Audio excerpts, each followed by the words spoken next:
Good evening, everyone. How are you all?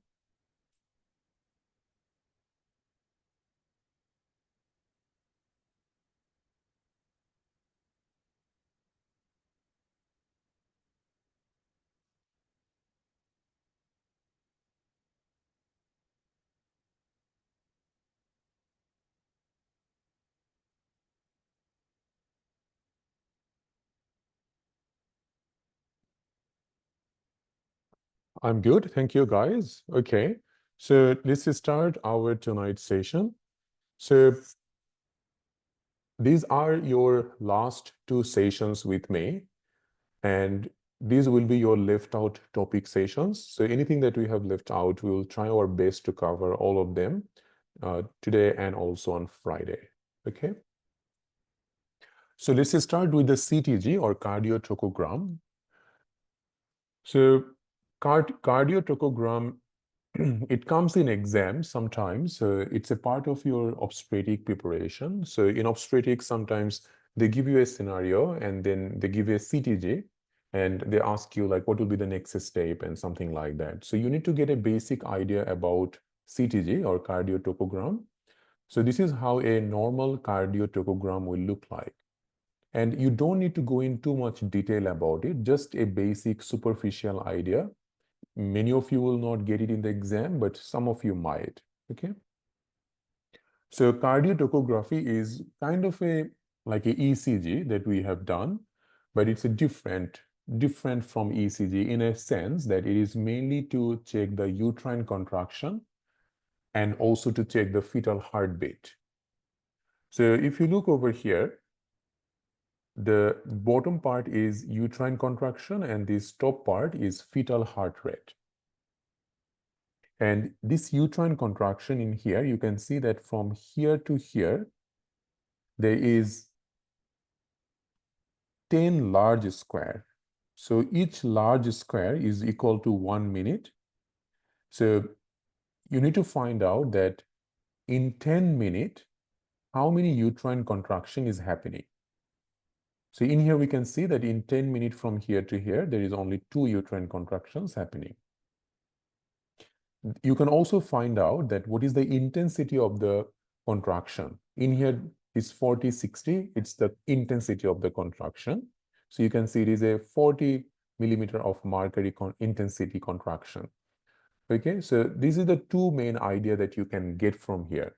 So what does it do, or why we normally look at the uterine contraction? It's just because your active labor sometimes will be defined as how many uterine contraction is happening, how long each of them are lasting, and how frequently they are coming. So that's also a criteria to think that patient is in a true labor, not in a false labor. Okay, so what is the normal labor uterine contraction? Do you guys remember from our obstetric class?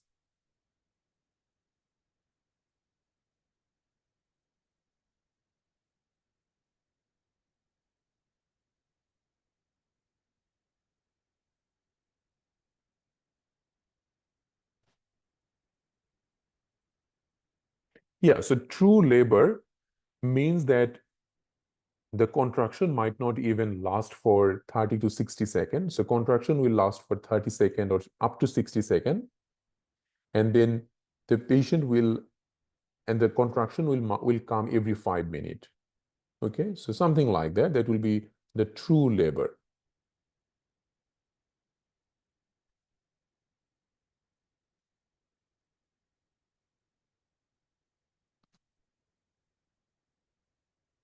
Now, uterine contraction will not be super important, but can anyone tell me what is the normal intensity of uterine contraction? Or if you want to know that if the uterine contraction is hypotonic, hypertonic, you need to know what is the normal uterine contraction. What is the normal uterine contraction in the active labor?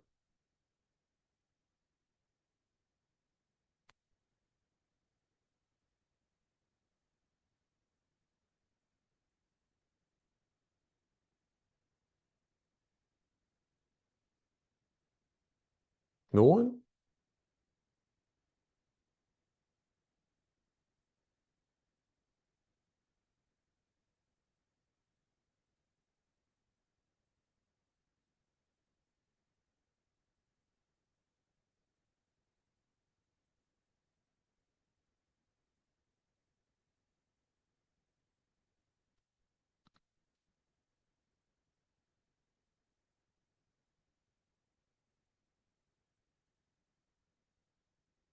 40 to 50. Yeah. So 40 to 50 would be the usual in the contraction that we would be looking for. So that's right. Now moving on, what is the baseline fetal heart rate? So after we look at the uterine contraction and how many contraction is happening, so normally at least if the contraction is happening every 2 to 3 minutes, that's good. That means the labor is moving forward. And also we look at like how is the contraction intensity. The intensity, as the labor progresses, the intensity also get increased. Now, baseline fetal heart rate. So after uterine contraction, we look at the baseline fetal heart rate. And if you look over here, you can see 60, 80, 100. So this is the heart rate of the baby. The baseline fetal heart rate is basically, when you look at the CTG, where exactly most of the contraction is happening, or where exactly most of the fetal heart rate is.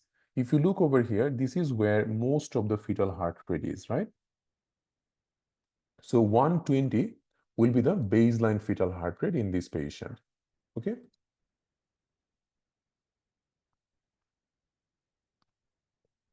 So the normal fetal heart rate is 110. So 110 to 160 is the normal fetal heart rate. If heart rate goes more than 160, that's fetal tachycardia. Less than 110, fetal bradycardia. Both of them are not good. Next is variability. So variability means that if you look over here, you can see that it's not just like in a single line. The fetal heart rate is coming up, like it's an ups and downs, right? So having these ups and downs are a good sign. It means that there is enough variability in the CTG. So normal variability is from 5 to 25 beat per minute.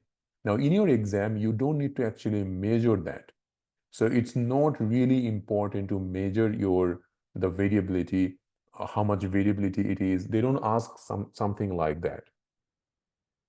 It's just looking at it. So if you look on this CTG, definitely there is variation, and that is good. If you look on this one, you can see that there is no variation here. So the fetal heart rate is exactly in the same place. Now that is called reduced variability. Having a reduced variability is also not a good sign. Okay, so it means that the baby might be in distress. So when you look at the fetal part of the CTG, first thing you look at how is the heart rate of the baby. Is there enough variability in this CTG? The next thing you look at is accelerations. So accelerations and decelerations are important. So accelerations are normal. A normal CTG will have a little bit of accelerations time to time. So if we look over here,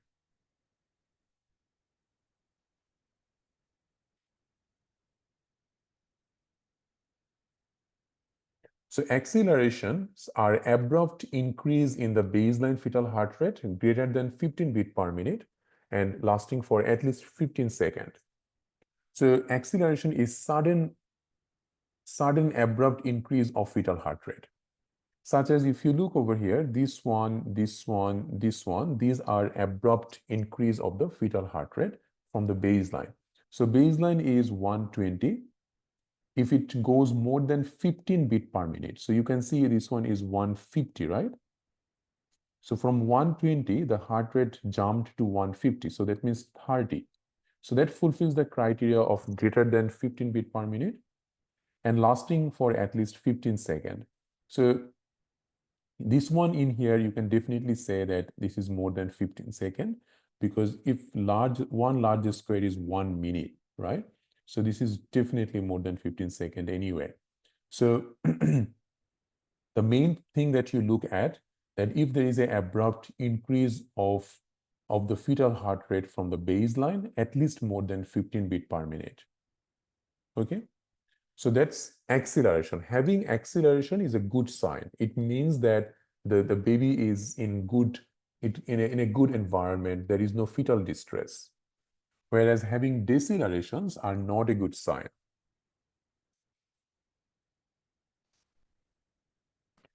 So there is no relationship of acceleration with uterine contraction, but there are relationship of uterine contraction with deceleration. So accelerations nothing to do with contraction, but mainly decelerations can have some kind of relation with uterine contraction. So deceleration is exactly the different. So it's the opposite. So in deceleration, there will be abrupt decrease in the heart rate greater than 15 beats per minute, lasting for at least 15 seconds. There are three types of deceleration: early, variable, and late deceleration. Early deceleration is physiological and it's normal, nothing to be worried about. So what is early deceleration? So early deceleration happens when there is uterine contraction happens, then it will definitely put more pressure on the fetal head. So fetal intracranial pressure will be increased, which will cause increased vagus nerve stimulation, and vagus nerve stimulation will cause a bit of heart rate drop or bradycardia, which is normal and physiological. So early deceleration, it will start when uterine contraction begins and recover when uterine contraction stops. If you look over here, so this is where uterine contraction started, and you can see that this is a deceleration and this is a deceleration, right? And this is where the deceleration also started. So when deceleration starts with uterine contraction and ends with uterine contraction, right? That's called early deceleration. Same in here. This is where the deceleration started, and this is where uterine contraction starts. This is where it ends, and this is where this also ends. So when the deceleration totally coincide with the contraction, that is what we call as early deceleration. Okay.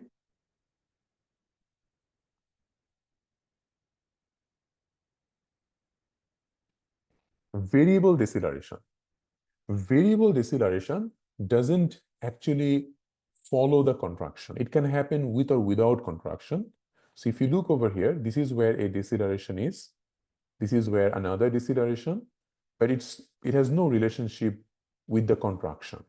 So when contraction and deceleration doesn't have any relation, that's a variable deceleration. Now, variable deceleration is not a good sign, and it usually suggests cord compression. So if there is a variable deceleration, look at the cord, if the cord getting compressed or cord is getting prolapsed or not. Okay, so that's variable deceleration. And one of the most important thing not to forget is late deceleration. So late deceleration always pathological.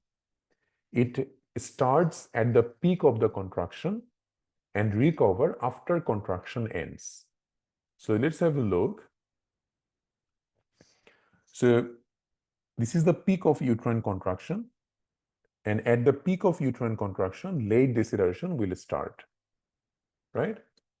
Uterine contraction will be finished, but the deceleration will finish after that. Okay, same over here. You see the uterine contraction and the deceleration. So deceleration started at the peak of contraction, and then the deceleration is stopped after contraction has stopped. Okay, so that's what we would call as late deceleration. Does it make sense for everyone?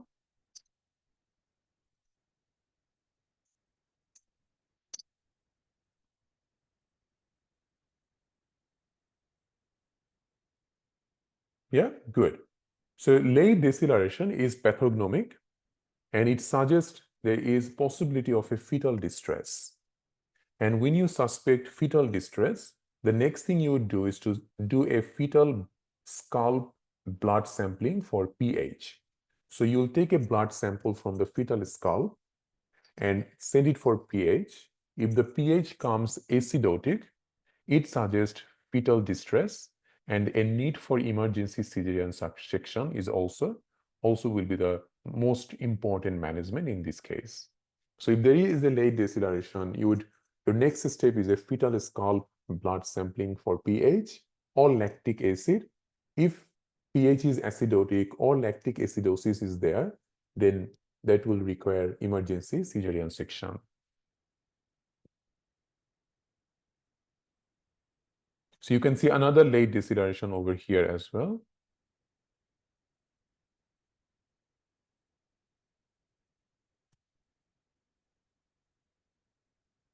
Okay, now that's mainly more or less all that you really need to know from CTG.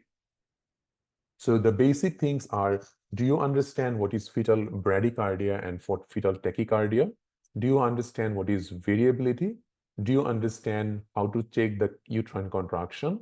Do you understand what are acceleration and deceleration? If you understand them, you will be able to easily pick up any abnormality in the CTG. Okay? Any question from the CTG guys? So Chandima, if it goes above 50 and patient is on oxytocin, yes, you would reduce that.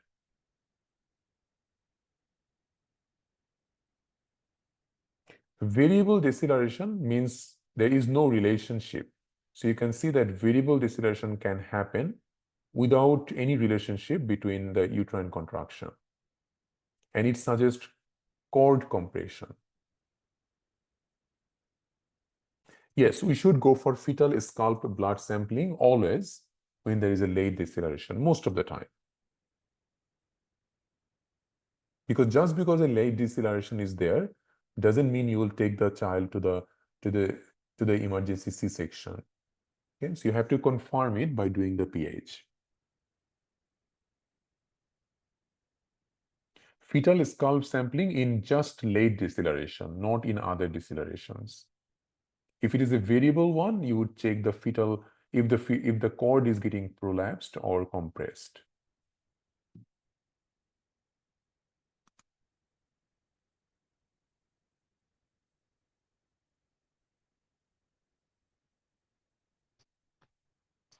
Okay, so that finished our CTG now. Moving on to ABG.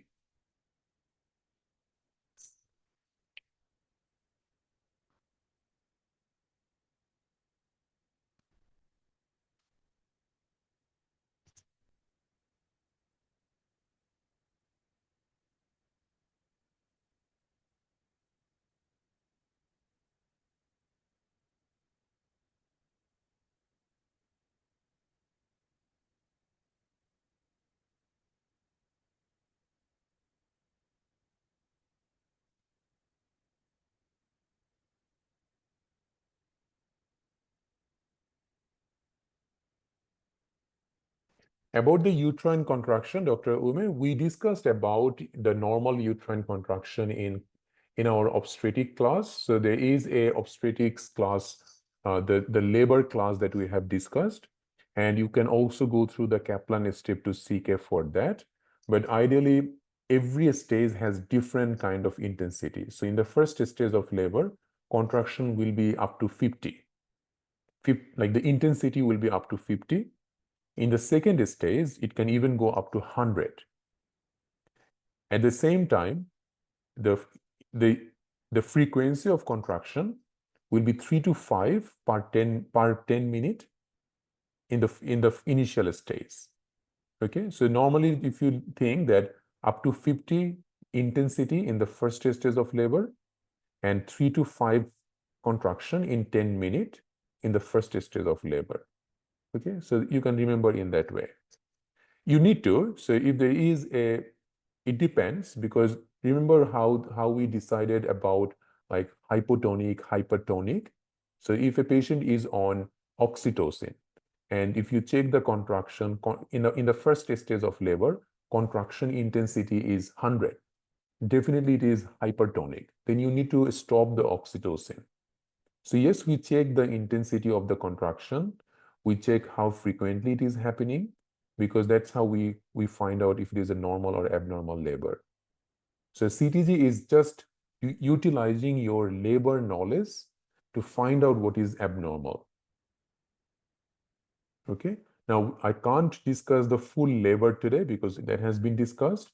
So if there is any confusion, go back to the labor class, find out what is the abnormal finding in first stage, second stage of labor, come back to this CTG, and then try to connect together. That will make a lot of sense. Okay.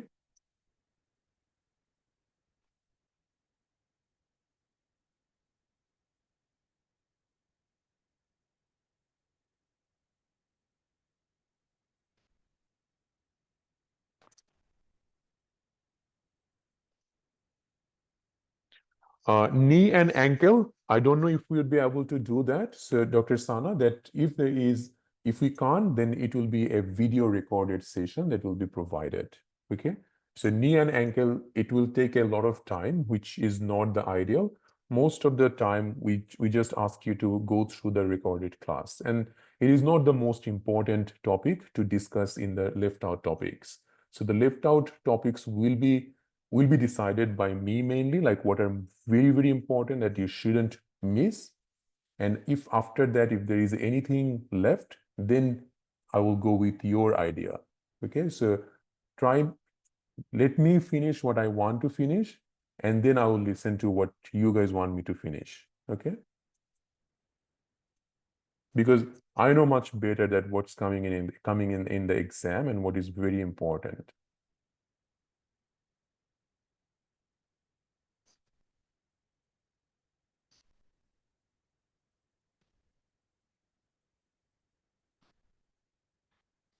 Okay, moving on to ABG.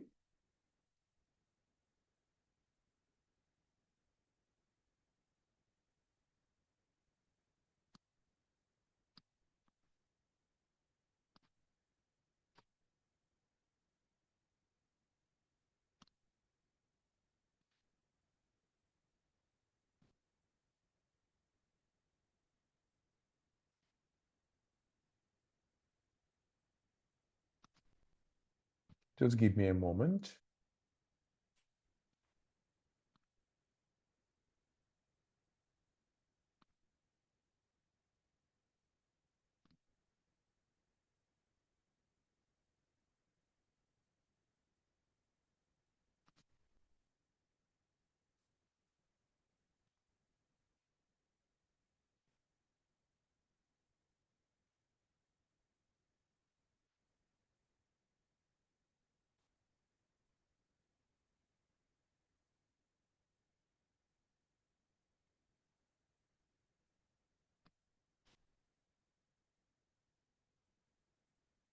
Okay, now I'm going to give you a very good idea about arterial blood gas analysis, which a lot of candidates get it in the exam. This carries a high mark in the exam, and if you can get it right, definitely that will be a very, very positive thing for the exam. Okay. So first of all, for arterial blood gas analysis, they will definitely give you a scenario. So even by looking at the scenario, you will get an idea that what it can be. And then just if you have a basic knowledge on arterial blood gas analysis, it's not very difficult to come to a conclusion. So when we talk about arterial blood gas analysis, this formula is very important to understand. So pH equal to bicarbonate divided by partial pressure of carbon dioxide.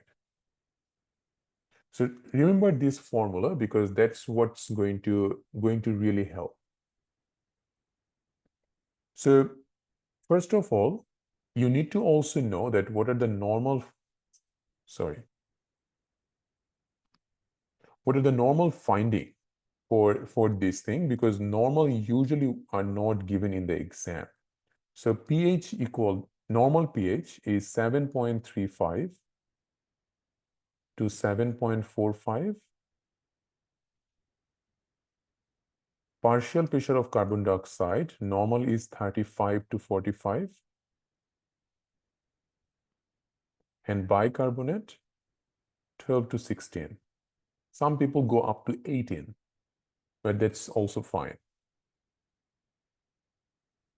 So these are what you need to remember, because if you don't remember this, then you would not even know what is normal and abnormal. Sorry, I don't know why it's just going like this.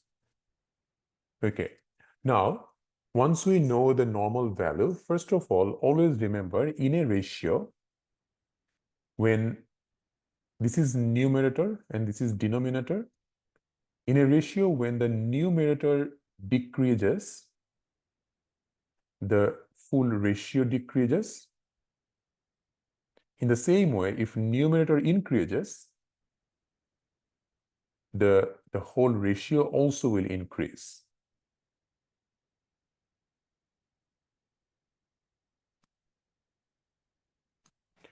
So normally, what we look at that which one is controlled by what? Bicarbonate is controlled by your kidney. Partial pressure of carbon dioxide is controlled by respiratory system. So when there is abnormal pH due to bicarbonate problem, that is what we call as metabolic problem. When there is abnormal pH due to partial pressure of carbon dioxide, then we call it a respiratory problem. Now, by the problem is either it is acidosis or it is alkalosis. Okay? So what is acidosis? Acidosis means if the pH gets below 7.35, that's acidosis. Alkalosis, if pH goes above 7.45. All right? Now, coming back to the ratio, you should also remember the other thing that in a ratio, if denominator decreases, the ratio will increase. Okay? Same, if denominator increases, the ratio will decrease. Now, this is a basic mathematical knowledge, and without that, this will not make a lot of sense. Okay? So, you need to know what is the normal pH formula. You need to understand bicarbonate problem gives us metabolic issues. PCO2 problem gives us respiratory issues. And it could be either acidosis or alkalosis. Okay? And remember the normal value of this. pH equal to, normal pH is between 7.35 to 7.45. PCO2 35 to 45. Easy to remember by this, right? Bicarbonate, sorry, 22 to 26. Okay? So that will be your main value that we need to remember.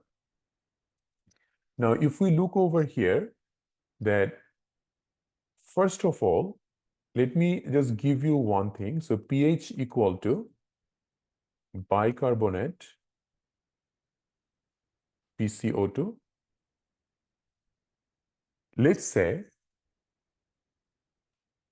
you have found that pH is low, and then you found bicarbonate is low and PCO2 is normal. Now we understand in here that because bicarbonate is low, so because numerator is low, pH is low, so this is definitely causing the problem. And if pH is low, it means it is acidosis. And if bicarbonate is the main culprit, then it is metabolic acidosis. Now there is no compensation here. That's why the PCO2 is normal.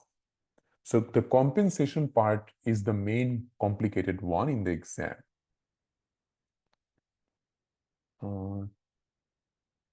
ABG or VBG, it's ABG. Yes, Dr. Mimona, sorry, it was 22 to 26. Reference range will not be given in the exam. Most of these will be, but ABG, I have seen that they don't. The denominator part is if denominator decreases, the ratio will increase. That means the vice versa. That's the ratio how it works in mathematics. Okay. Now, when your body goes through any kind of acid-base disturbance, your body will have its own mechanism to compensate that. So the problem is metabolic. So your body will try to compensate it by doing something in the respiratory system. Okay? So what it can do to increase the pH? What do you think, guys? So if your body wants to increase the pH, what it has to be done?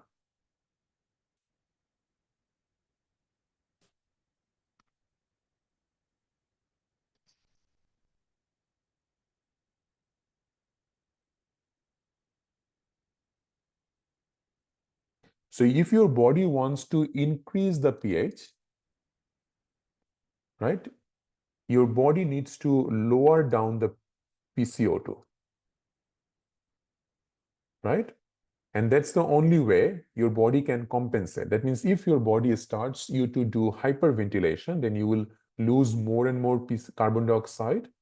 So carbon dioxide will come low, and your body might be able to bring back the pH to normal.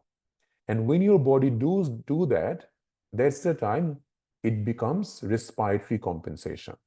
So if we give you another formula where bicarbonate is low, pH is low, and PCO2 is also low,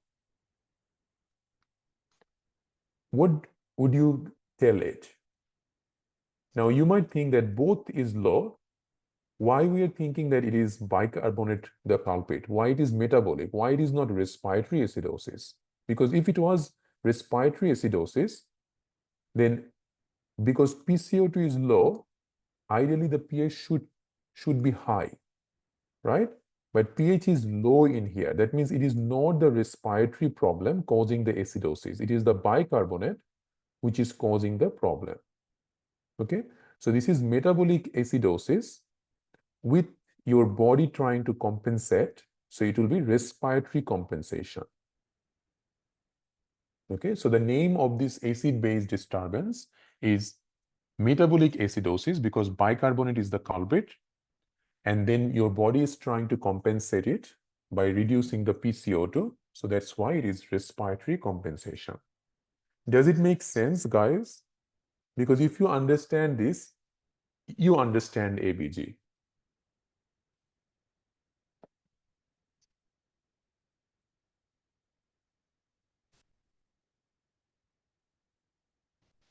Okay, very good. So let's move on to the next one.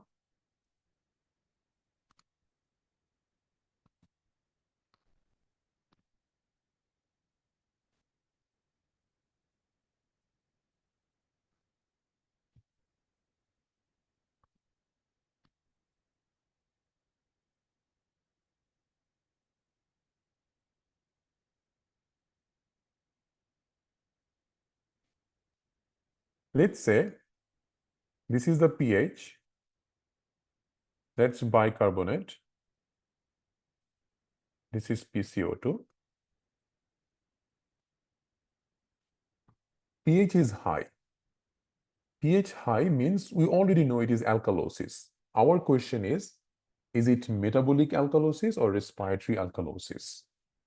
So we found that patient has got low PCO2 and let's say normal bicarbonate.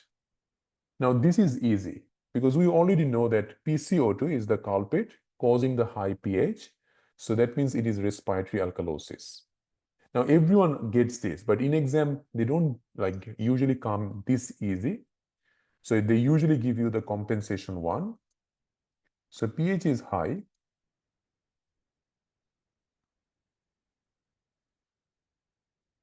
PCO2 is still low, but we have also found that bicarbonate is also low. Now, what is the, what's causing the problem? What is the main problem? Is it PCO2 causing the high pH, or is it the bicarbonate causing the high pH? What do you think? If you remember the math, you will understand what I'm talking about. PCO2, right? Because if denominator decreases, then ratio increases. So it is the PCO2 that's the main problem. So we understand that it is respiratory alkalosis plus. So your body will try to compensate it. So pH is high, so your body needs to lower down the pH. So what bicarbonate needs to be done? So if bicarbonate, because it's numerator, if it decreases, pH will come down. So that's why bicarbonate is low here. So that is what will be respiratory alkalosis with metabolic compensation.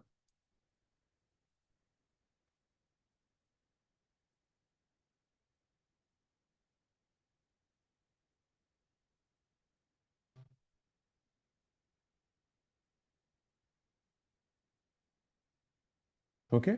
Does it make sense? Anyone needs me to repeat this thing? I hope it is making sense because it cannot be any easier.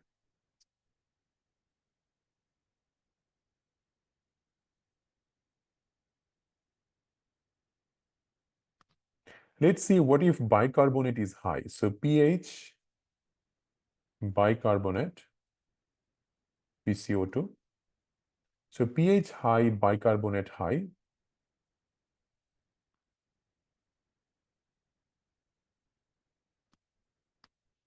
So what do you think this patient is having?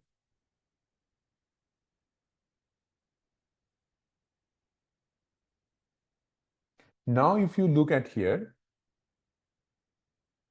if PCO2 was the culprit, because PCO2 has got increased, pH should not be increased if this was the culprit, right? Because if PCO2 is the main culprit, pH should be low. So it is not the main problem. The problem is bicarbonate is high. That's why pH is high. So it is metabolic alkalosis. And now you can easily understand. So respiratory compensation.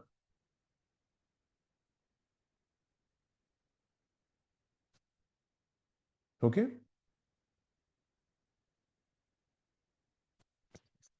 So do you think like if anything comes in exam from acid base, will you be able to now diagnose it?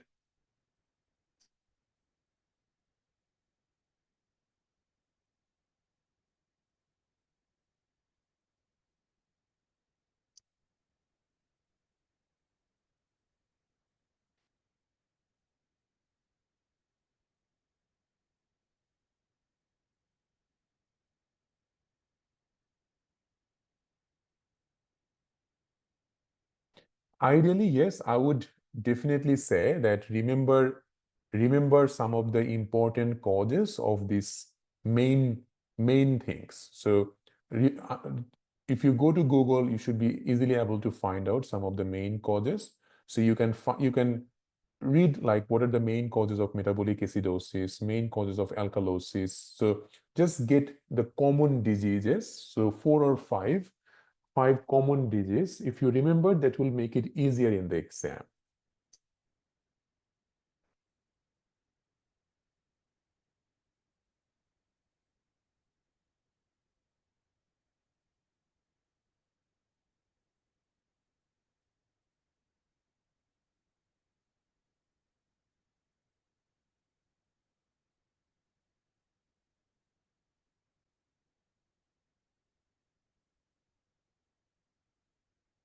It is the same. So ABG, VVG, the main acidosis, alkalosis things are same.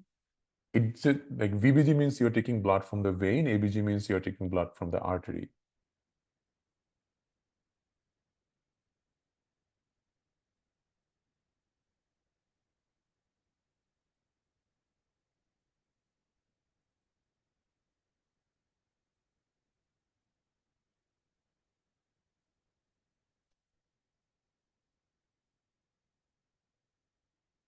Any questions? Anything that you guys didn't understand?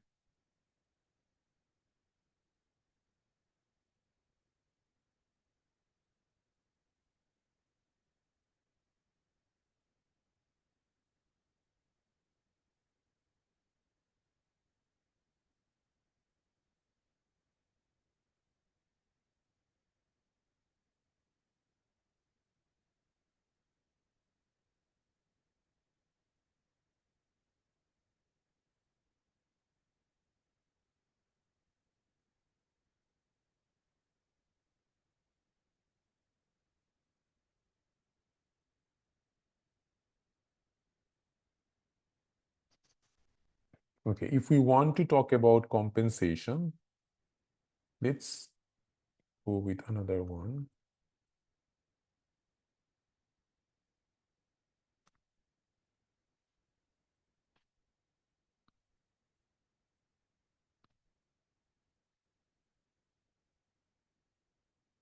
So let's say you have got a patient who is coming for like um, who is having acute shortness of breath. Okay, so you've done um, the ABG or VBG, and that is what you have got in the finding.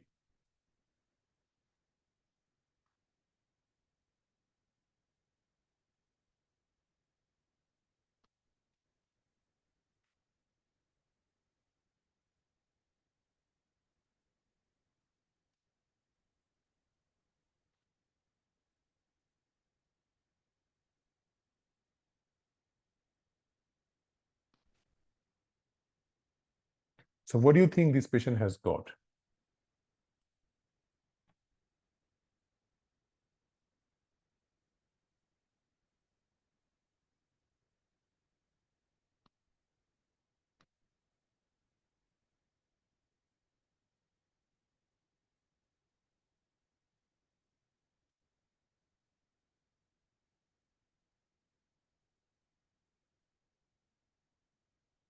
So if we see in this patient, pH is low,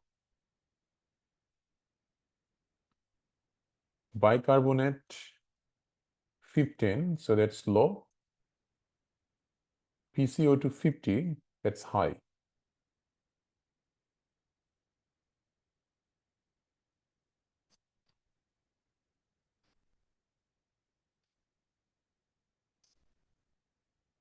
Now, I just tricked you guys. This is, yes, this is right. This is not, because if you see here, the bicarbonate low, it can cause low pH. PCO2 high, that can also cause low pH. So this is what's called mixed acidosis. So when you get a compensation, the easiest way to remember is that your everything will be on the same direction. And that's the time you get compensation.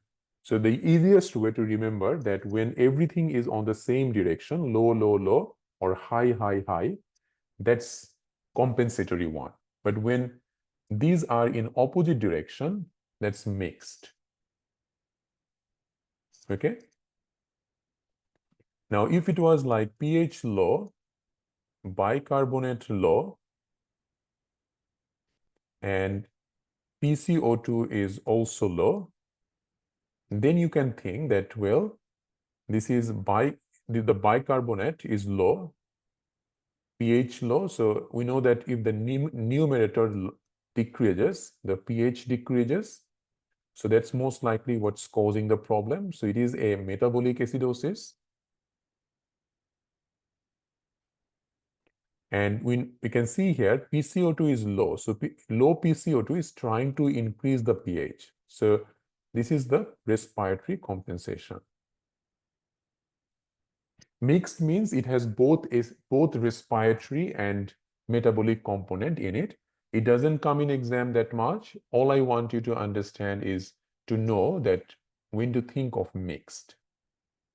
But it's not very common. It is a complicated thing. It doesn't come often in the exam.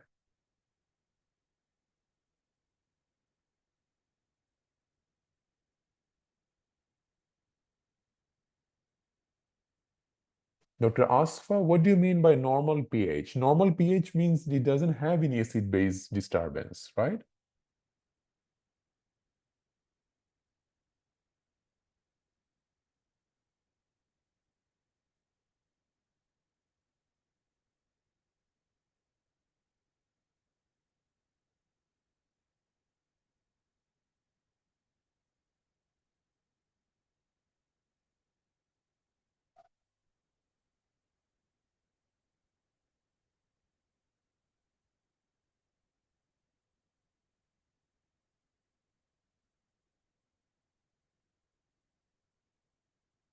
All right, guys. Now, I would like you guys to have a look on Geekymedics. So if you open up your Google, just write Geekymedics ABG interpretation.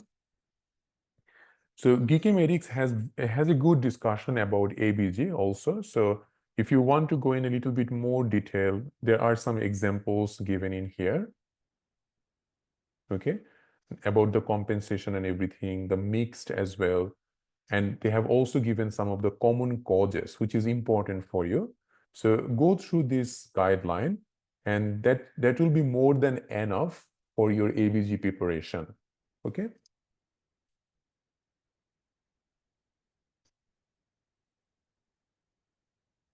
And Dr. Ayam, so if we see here, that is the one that we discussed, right? So pH low, bicarbonate low, PCO2 is a bit high, right? So that's a mixed pattern. So could be maybe lactic acidosis hypercarbia, that might be the diagnosis.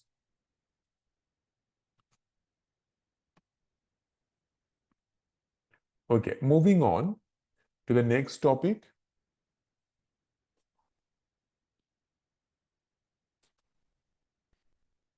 Before we take a break, I would like to finish the imaging, because we finished imaging up to the chest, not the abdomen, right?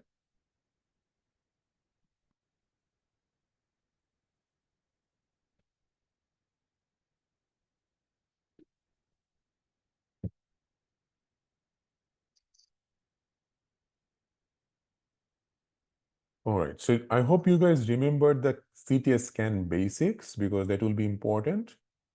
So we finished up to the chest. Now we are moving on to abdominal CT scan.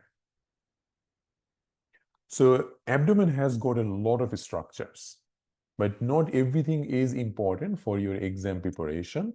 So if you look over here, so in a CT scan of the abdomen, it depends at which level you are taking the scan.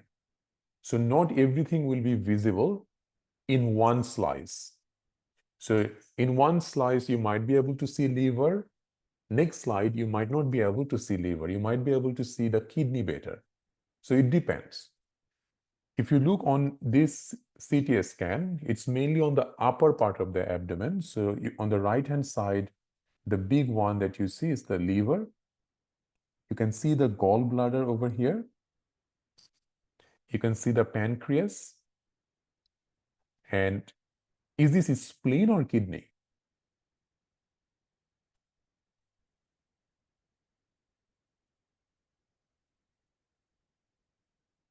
It is spleen, right? Because if it was kidney, then this side also there should be a kidney. So always compare, because comparison will really help you in the exam. So this is spleen. We can't see the kidney here because it's a little bit down. You can get the abdominal aorta. And then these are a little bit of intestine you can see. Okay, so that's mainly the important ones that you need to know. And if we go down a little bit, now you can see just a little bit of liver is visible, but now the kidney is more visible on the side. And in here, you can also visualize that lots of bowel loop. So the bowel loop, which is on the periphery, that's the large intestine. And that's what's in the center or in the middle, that will be a small intestine. Okay.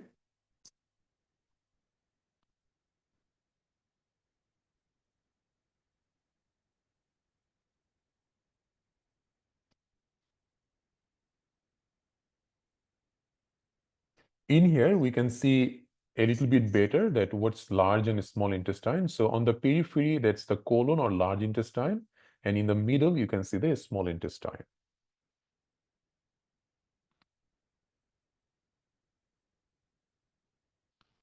Now that you know about the normal abdominal CT, let's go on to the abnormal CT. So in here, this is called hematoma. And you might have seen these kind of questions quite often, that they give you a patient who is on warfarin and coming to you with a bit of like abdominal pain in the middle of the tummy. And then you send the patient to the scan, and the scan shows a rectus sheath hematoma. So you compare, so you can see this is the rectus sheath, and this side on the right-hand side, this is what we call as rectus sheath hematoma, which you would not get on the other side, okay?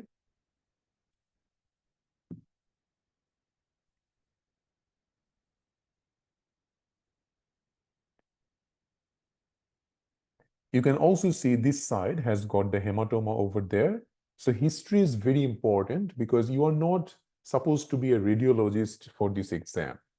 And all you need to know the basic, always remember that, because they don't expect you to know how to get like a small pancreatic cancer in a CT scan, which even radiologists sometimes can't find out. So anything that is given in the exam, that is usually quite definitive. They will not give you something for like being a specialist, okay? So these are all rectus sheath hematoma, as you can see, okay? And that's also a rectus sheath hematoma, very commonly given. So make sure you understand if it is coming in your exam. Now coming to intestinal obstruction, super important for exam. It's also very hard to diagnose a intestinal obstruction just by looking at a CT, especially just one slice of CT. If you have multiple slices, which you have normally, then it's not very hard. But if they give you only one slide, it is difficult. But I want you to be smart in the exam and understand how easily you can find out what is a small bowel obstruction and what is large bowel obstruction. Now, definitely the symptom is important. You remember that a small bowel obstruction will come with, like initially there will be pain and vomiting, followed by constipation and abdominal distension.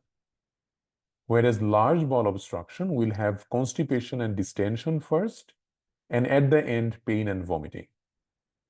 So these symptoms will be given in the question, and that will first give you a hint that what could be the diagnosis. So now that let's say you have got a patient with features of a small bowel obstruction, then they want you to look at a CT scan of the abdomen and to confirm the diagnosis. So then what you see is, in a normal CT, the loop of bowel are not separate like this. In here, you can see the loop of bowel are all kind of like a small ball shaped, right? And that is what you get in adhesional intestinal obstruction, which is mainly a small bowel obstruction. Okay? Same in here. You can see in this CT scan, the small bowel is kind of like rounded loop, no more a continuous loop of bowel. So this kind of finding we would get in a small bowel obstruction. Okay? Now, small bowel obstruction is easy because we know that what to look for.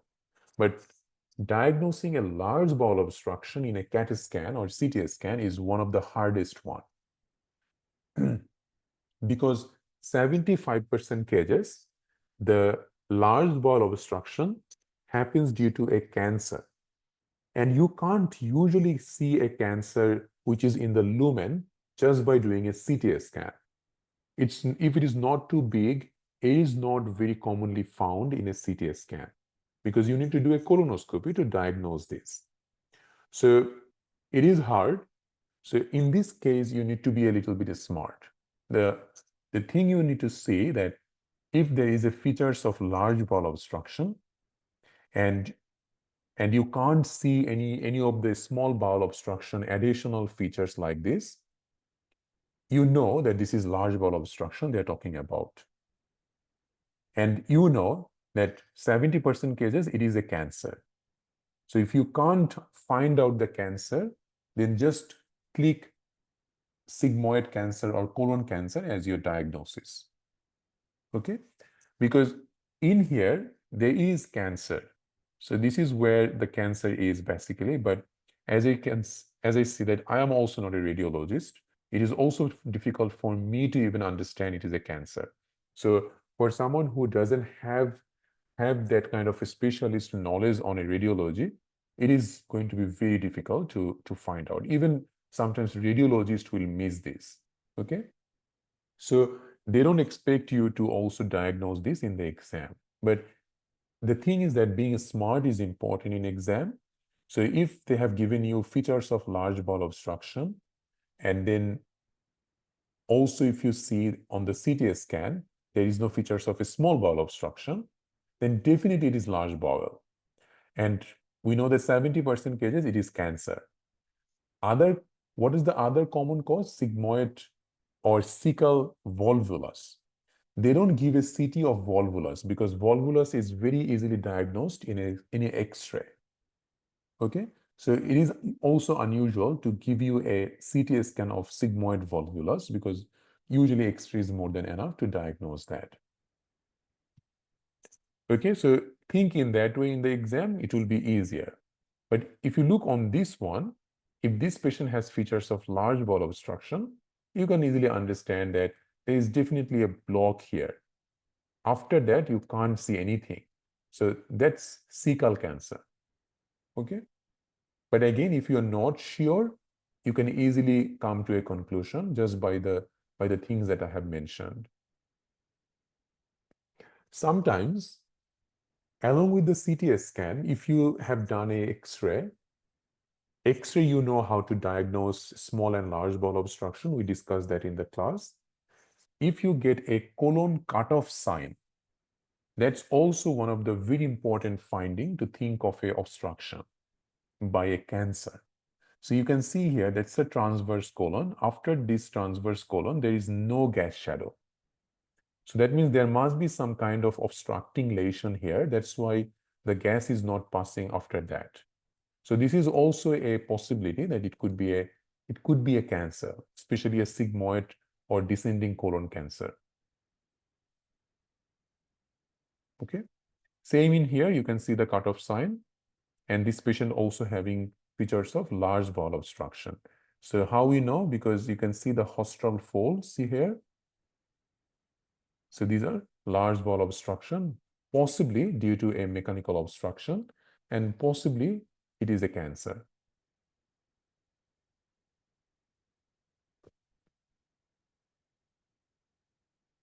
So that's mainly large and small bowel obstruction. In our class, we discussed about how to differentiate sigmoid volvulus and cecal volvulus. We discussed about the treatment of it in GIT, so we would not go through that again. And also we discussed a small and large bowel obstruction X-ray, okay?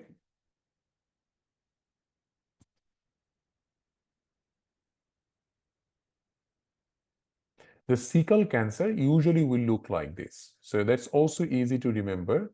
So cecum is on the right side. So cecal, if it is a cecal cancer, it will look, there will be something abnormal on the right side. Okay. And what is the commonest cancer? Sigmoid is the commonest one.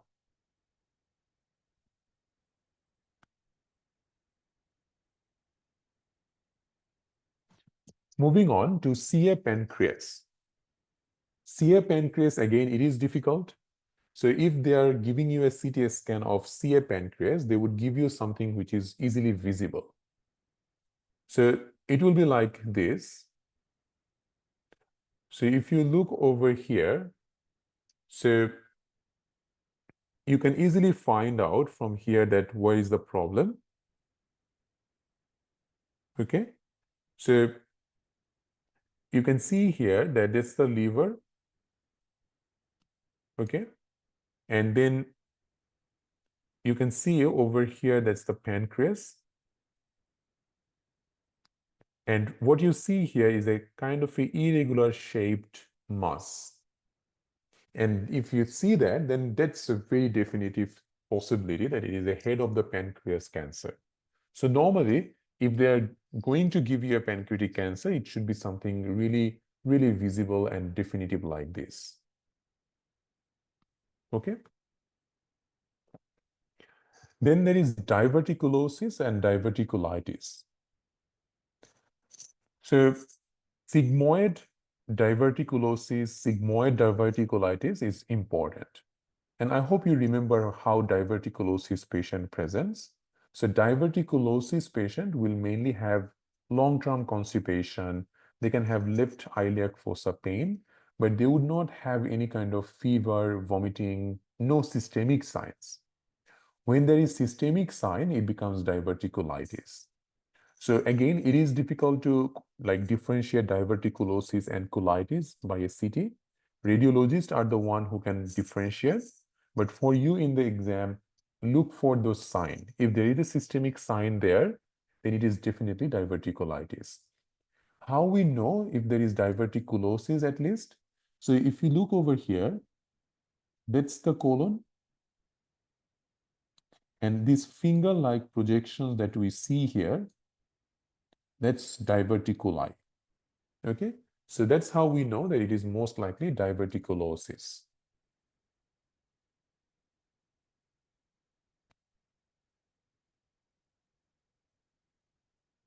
Sometimes they might give you gallstone in the exam. Most of the time, gallstone is easily visible just by an ultrasound. But if they have done a CT and they found a gallstone, it will look like this. See, this is the gallbladder, and that's a stone in the gallbladder.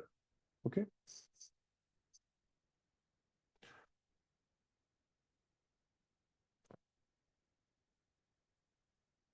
Hydatid cyst. Hydatid cyst is not very common, but if it comes in exam, it's easy to diagnose. So if you look over here, hydatid cyst can happen in the liver mainly, but sometimes also in the lungs. So in hydatid cyst, there will be multiple daughter cysts in between a large cyst. So if this is a cyst, these are all multiple daughter cysts inside a large cyst.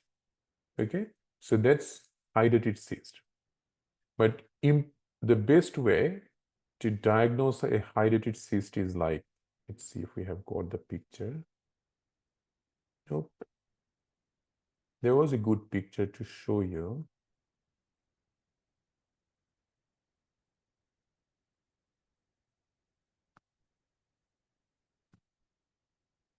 Let me see if I can show you from the Google.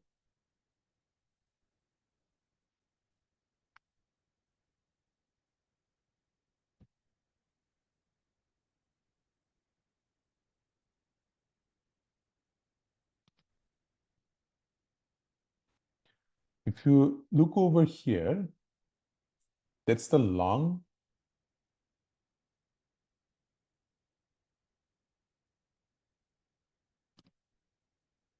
Okay, now this is a very good example.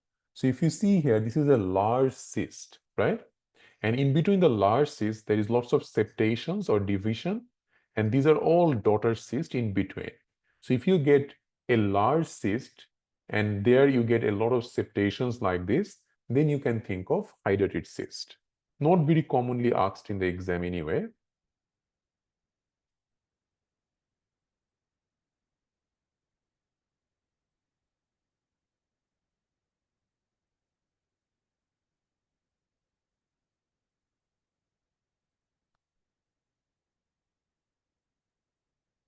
Before we go to hepatocellular cancer, let's first know what is simple hepatic cyst, because that also comes in exam. Sometimes they give you a patient having a bit of abdominal discomfort or maybe totally asymptomatic, and they would ask you, they will give you the CT scan and they ask you what is the diagnosis. Simple hepatic cyst looks simple also. So if you look over here, there is a definitive border. There is no septations. It doesn't look bad, right? So simple hepatic cyst will be exactly like this. It's kind of a cystic structure, but it is regular, border is also regular, and it is smooth. So that's how a simple cyst will look like. Okay, nothing needs to be done. You can just wait and watch. But let's see how a hepatocellular carcinoma will look like.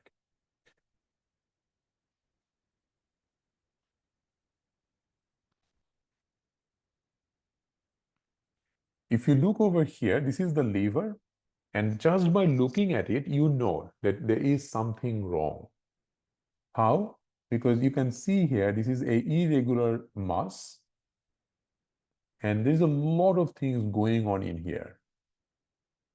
Something like that is never a good thing. So hepatocellular cancer will be like this. You can see a small one over there. So in these patients, when you get a irregular mass or a lump on the liver, then you can think of hepatocellular cancer. Okay. Like if you look over here, you can see that definitely something is going on there. And all over, you can see something is going on. So the main thing is to look at if it is a irregular mass. And same in here, you can definitely find out that this doesn't look simple. There is irregular mass over this area. So when you get an irregular mass, most likely it could be a hepatocellular cancer.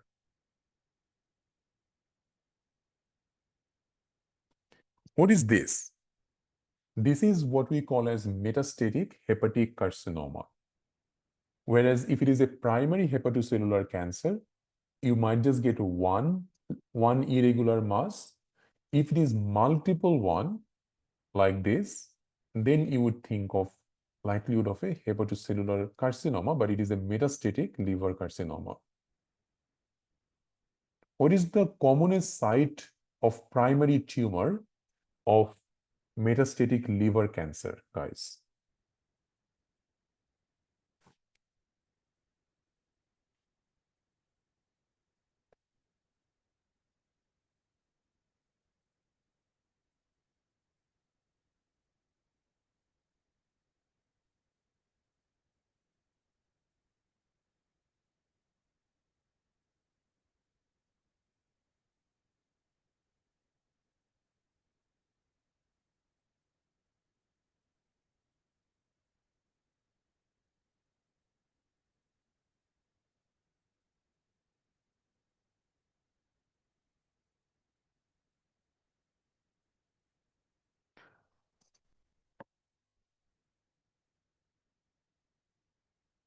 Colon cancer. Yes, colon cancer is one of the most common. Yeah, and then breast, lung, that's right. So colon cancer is the most likely. So if you have got a picture like this, your next step would be to get an endoscopy and colonoscopy, mainly colonoscopy to find out the primary tumor. And also you need to have a biopsy of the liver to know the exact diagnosis. Okay. So this is simple cyst as we discussed. Simple cyst again.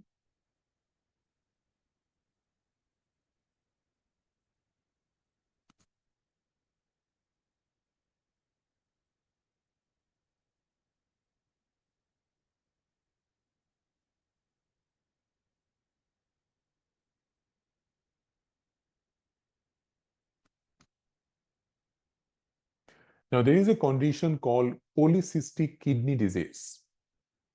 Polycystic liver disease doesn't come in exam, but polycystic kidney disease can come.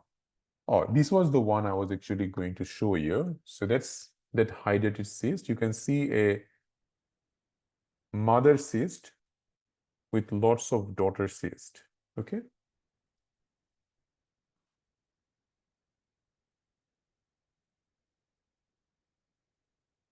So polycystic liver disease is not important for exam, so we would bypass that. Renal cell cancer. Renal cell cancer is important. So it's easy to differentiate because if you look over here, you can see that this is the right kidney. So where is the left kidney? So that's the left kidney. Okay.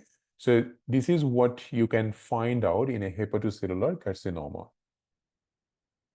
Same on this side, definitely the right kidney is still not visible because it's mainly liver side, but left kidney, because it's a large cancer, even you can see it now. This is the commonest one that you can see.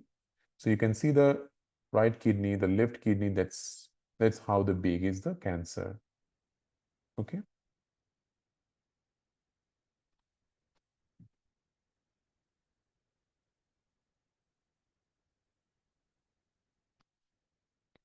If you look over this is the polycystic kidney disease. So polycystic kidney disease, easy to understand. So on the kidney, you will see multiple cysts. Most of the time, it will be bilateral. So when you see bilateral cystic lesions on the kidney, that's polycystic kidney disease. Many times, patient who gets polycystic kidney disease, they can also get polycystic liver disease. Okay.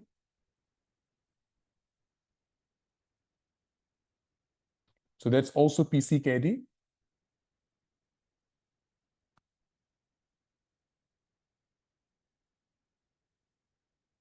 Hiatal hernia. Hiatal hernia, not super important, but if they give you a barium swallow, the hernia will look like this. So you remember what is a hiatus hernia, where the part of the stomach goes into the chest. Okay, so that's called hiatus hernia if you do a barium swallow or barium meal. And sometimes hiatus hernia, if you do a X-ray chest, you can get this air fluid level. So this air fluid level along the heart shadow, it's a very important finding to think of hiatus hernia.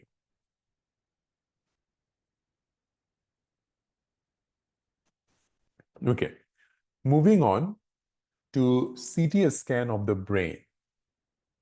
When we discussed the neurology, we discussed a little bit about the subdural hematoma. We discussed about epidural hematoma. So those are very important CT for the brain. But apart from that, we also sometimes need you to understand how to diagnose ischemic stroke, how to diagnose hemorrhagic stroke, and just a basic idea about like metastatic melanoma, basic idea about sometimes also they ask you the brain tumor. Okay, it is very difficult to differentiate metastasis with just a brain tumor, but the main thing is always the history. So if a patient is a known melanoma patient, then that patient definitely has a high risk of metastasis, right? So in a metastatic melanoma, look for multiple metastatic nodule, because if you get that, you can be confident. But sometimes you can get only one. So in metastatic melanoma, especially any metastasis in the brain, most of the time you will get this kind of shadow. So whitish on the surrounding and then blackish or grayish pattern in the middle. Same in here. So you have got multiple. When you get multiple, you can easily think of metastasis as the likelihood of possibility. Okay. Now, if you look on this one, this is where a lot of people get confused in the exam. This can be brain tumor. This can be a metastasis. There is no specific way to differentiate between these two. So it's all about like getting a biopsy to know exactly what it is. So they don't usually confuse you with these kind of things, but if it does, the symptoms of the patient will lead you to come to a diagnosis. If the patient has got if the patient has got history of melanoma, then we would go for metastatic melanoma as the likelihood of possibility. Okay, but no history of melanoma, but patient having features of brain tumor like headache in the morning, early morning nausea, vomiting, ataxia or imbalance, then yes, we could think of brain tumor.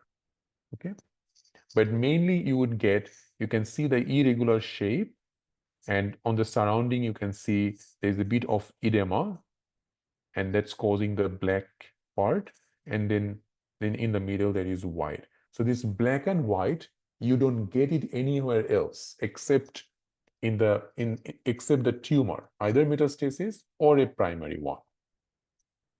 Because you can get this kind of whitish thing in a hemorrhagic stroke, such as this.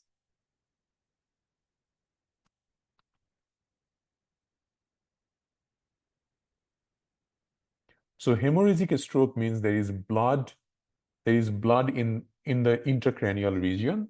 So if you see here, that's what we would get in an intracerebral or intracranial hemorrhage or hemorrhagic stroke patient. So white means like blood looks white in a CT scan, right? So when you get something like that and the history suggests hemorrhagic stroke, like sudden onset of hemiplegia, headache, vomiting, unconsciousness, or confusion, then we would think of hemorrhagic stroke.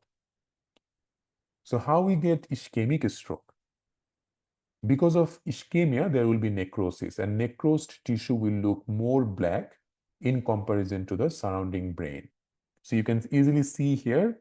So that's the part where patient has got ischemic stroke.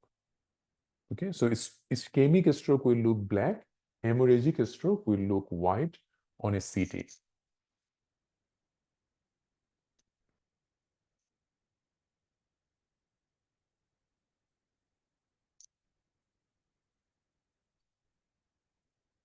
All right, guys, so that's pretty much most of the CT that you would need for your exam. Any question?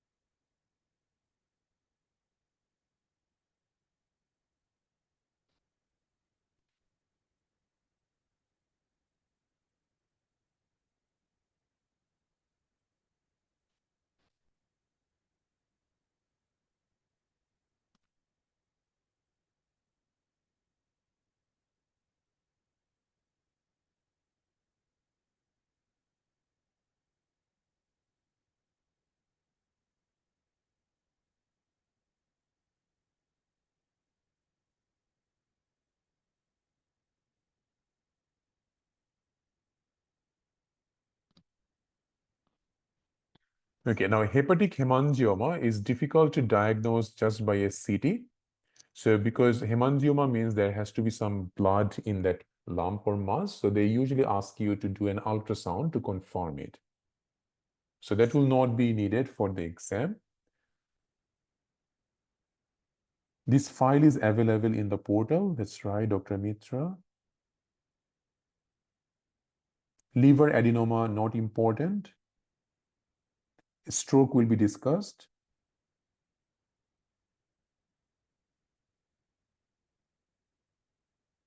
There is no specific difference between primary and metastatic. You need to have a biopsy to confirm it, but mainly primary will always be a single one. Metastatic will be multiple. But again, metastatic can be just a single one as well.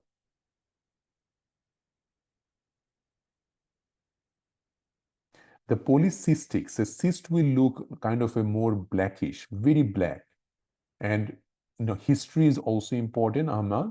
So most of the patient who has polycystic liver disease, they have polycystic kidney disease also. And there is usually some family history as well. Okay.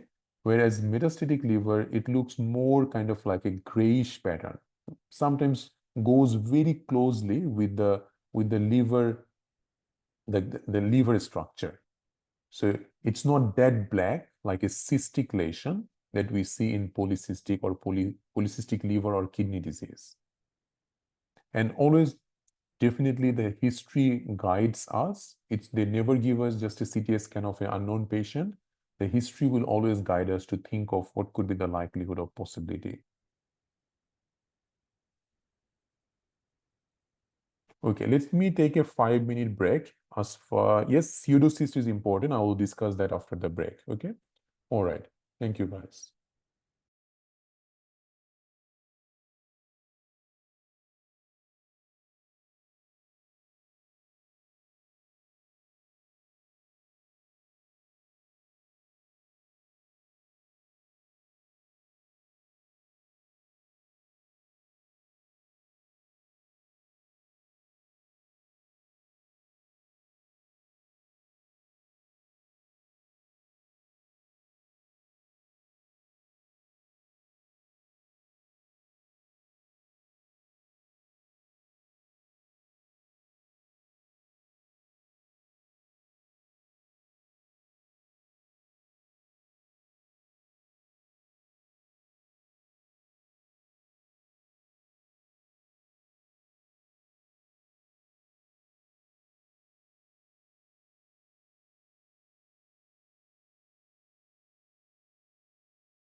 All right, everyone, let's start again. So we are almost at the finishing of the CT, right? So before we finish, I just want to show you the pancreatic pseudocyst.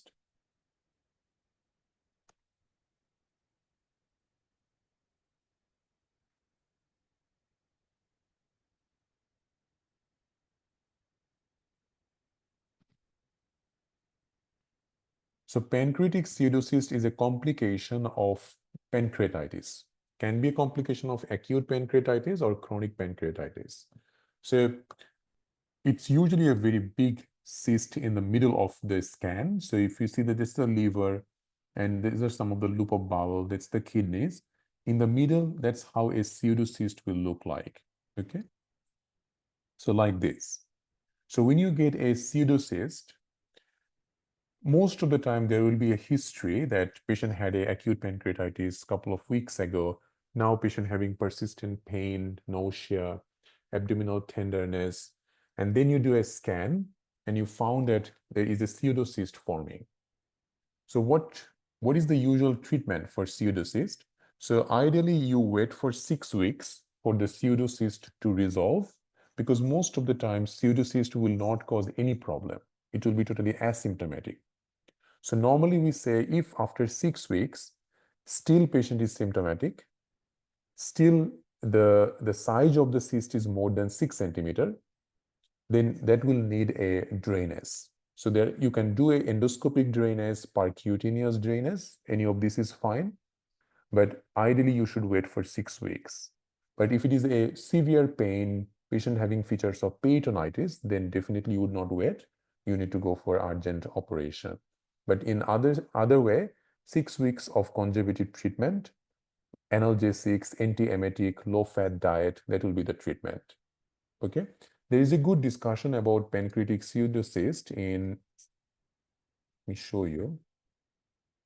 So if you go to the NIH, this pancreatic pseudocyst, they have given a very good discussion about pancreatic pseudocyst. So I'll just copy paste this in your chat box so you can give it a read. Okay.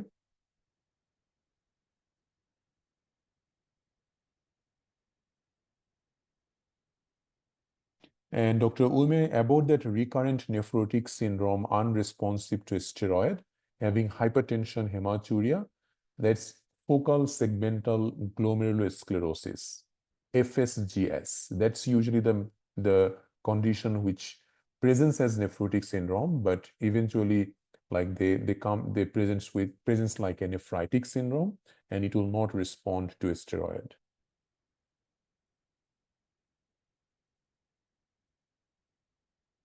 Dr. Fatima, can you send these queries about which PDF is missing just in my inbox? I will have a look later on.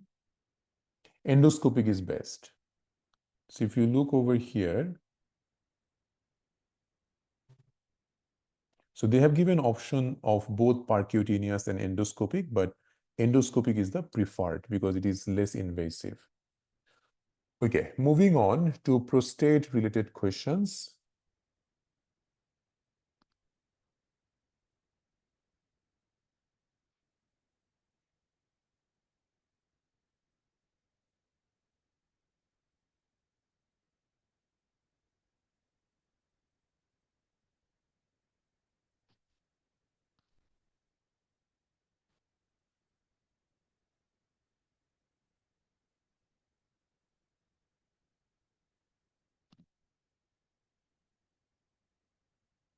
So if you open your John Murtak and if you go to the men's health chapter, I want you guys to give it a read of these chapters. Not super important, but main one is these disorders of the prostate that you can give it a read, but we'll discuss the main important ones.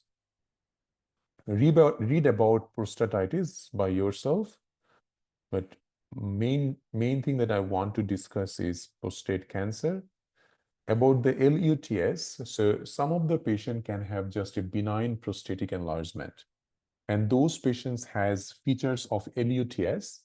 So some of them are obstructive symptoms, some are irritative symptoms. So those patients can have hesitancy of urination. That means They feel like they need to urinate, but nothing comes out. There is weak urinary stream, constant dribbling, sensation that their bladder is never emptying, and some of the irritative symptoms like urgency, frequency, nocturia. These are usual features of benign prostatic hyperplasia or BPH. Okay.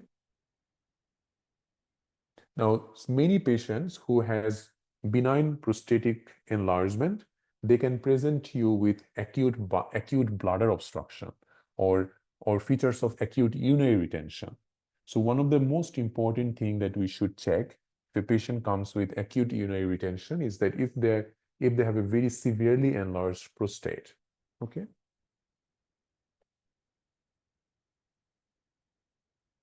So we talked about this prostate thing maybe some times ago about the nocturia, about the oliguria.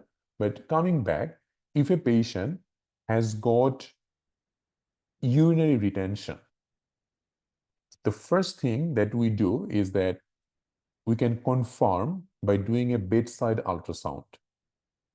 If bedside ultrasound shows that patient is having acute retention of urine, you need to insert a catheter to relieve the obstruction. And then when the urine comes out, you need to take that urine and send it for microscopy and culture to rule out any urinary infection. Okay, that's the first step of your management. After that, because it could be that patient having kidney problem or prostate problem. So you should also consider doing a PSA, which is prostate specific antigen. And you do the PSA to see if it is really high, because high PSA can be an indication of benign prostatic enlargement or can be a prostate cancer also. So a step-by-step approach is ultrasound, then if it is retention, catheterization, send the urine, do the PSA. There is a lot of confusion about can we do PSA after catheterization? Yes. Previously, people used to think that if you do PSA after catheterization, it will be high. That's a myth now. So you can definitely send the patient for a PSA just after having a catheterization. Okay.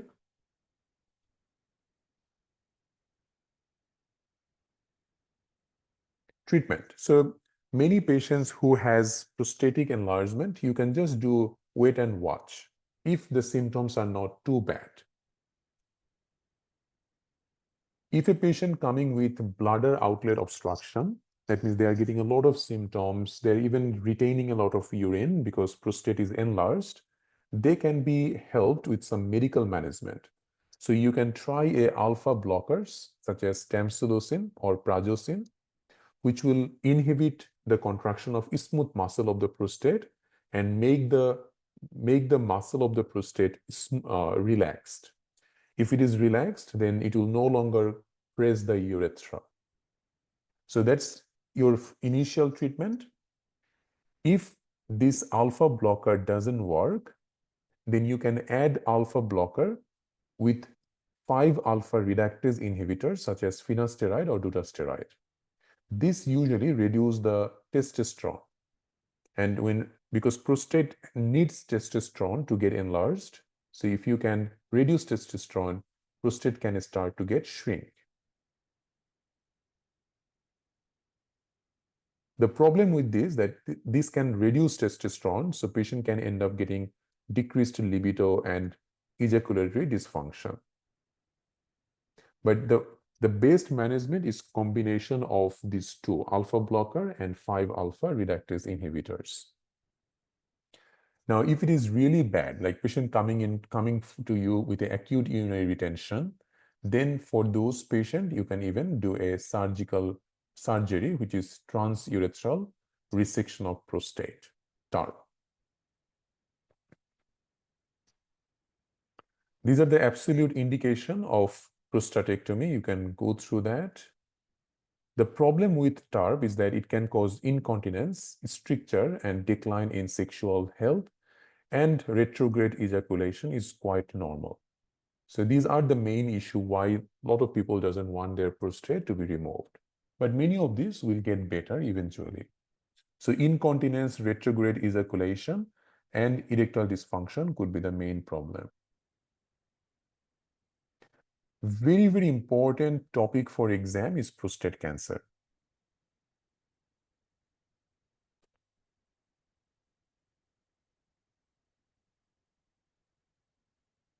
Ultrasound before catheter? Yes, if there is an option. If there is no option of doing an ultrasound, then just go for the catheterization. Prostate cancer is one of the commonest malignancy in men, and it is one of the common cause of death in Australia. Prostate usually get enlarged in elderly patient. It is rare that a patient below 50 will get a prostate cancer. By the age of 80, 80% of the patient will have a cancer.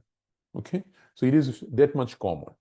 So many times prostate cancer doesn't kill a patient because it is one of the slow growing tumor that someone can have.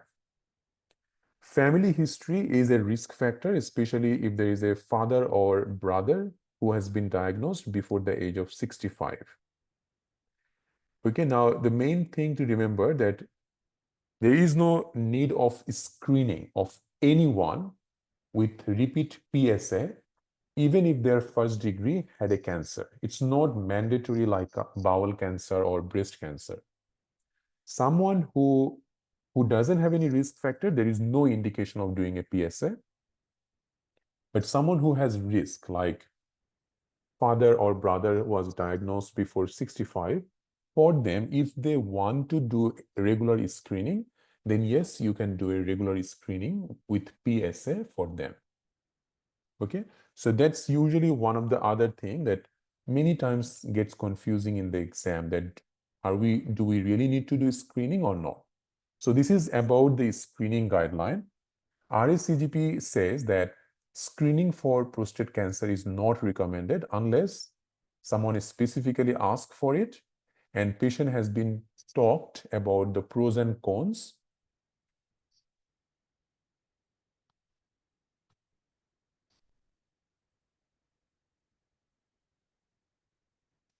Men at average risk of prostate cancer who wants regular testing should be offered PSA testing every 2 yearly from 50 to 69. Men with a family history who decide to be tested should be offered PSA testing every 2 yearly from the age 40 to 69. DRE is not recommended in asymptomatic men as a routine addition to PSA. Okay, so this comes in exam. Remember one thing, that it is only time we would do this if a patient wants to do it. So for someone who doesn't have risk, they can also ask for it, but for them, we would do it every 2 yearly from 50 to 69. Someone who has a risk, if they ask for it, then you can do it every 2 yearly from 40 to 69. Okay? Now coming to some of the other thing about prostate cancer. So prostate cancer, many times it doesn't come with any symptoms. Some can present with rapidly progressive lower urinary tract symptom. So they can come to you with lots of LUTS symptoms. Sometimes they would come to you with back pain, bone pain, hematuria, weight loss. So some of the cancer features can be there. But many times it is just diagnosed by doing a regular PSA. So when you do those screening, you end up getting a high PSA in this patient. When you suspect that it could be a cancer, like a prostate cancer is a possibility, in such case, then the next step of doing like, let's say you have got a patient who wants to do a prostate cancer screening because the father was diagnosed at the age of 60. So now you started doing it every 2 yearly. At the 3rd year, you found that patient PSA is gradually increasing every year.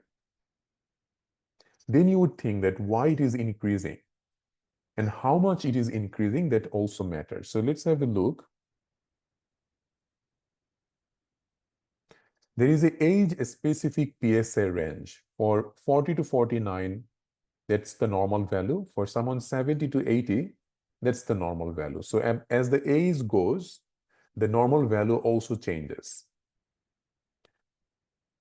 Now, prostate is a complicated thing if you don't understand what you are doing. So normally what we say that if you have got a patient who has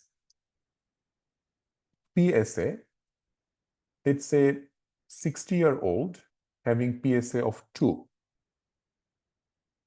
2 years later, you have done another PSA, and that has now came up to 4. So it doubled. Okay, when now normally just one or a single PSA doesn't give us any idea. It's always about doing a repeat PSA to find out if it is getting increasing or not. We say that if 2 repeat PSA goes more than 0.7, so if from one PSA to the another PSA, if it is more than 0.7, that's a risk that it could be a prostate cancer.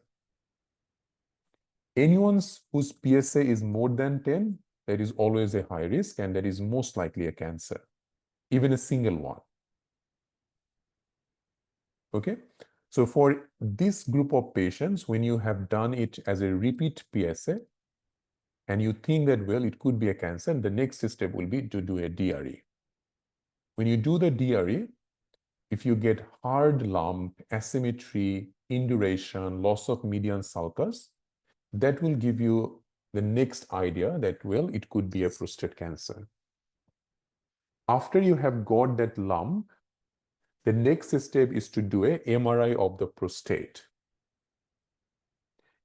Now, a lot of things are not written in here. I'm saying what we normally follow in Australia. So, because the John Murtagh and Australian guidelines are not very well written. So, this is what we follow. Okay. So, once you have done the MRI prostate will give us the idea that if there is any suspicious nodule growing in the prostate. If that says that, yes, there is a suspicious nodule, the next step is to go for a transrectal ultrasound guided biopsy. So you go for a biopsy from the prostate. And then the biopsy will be able to confirm the diagnosis. Biopsy also will be able to say what is the Gleason score.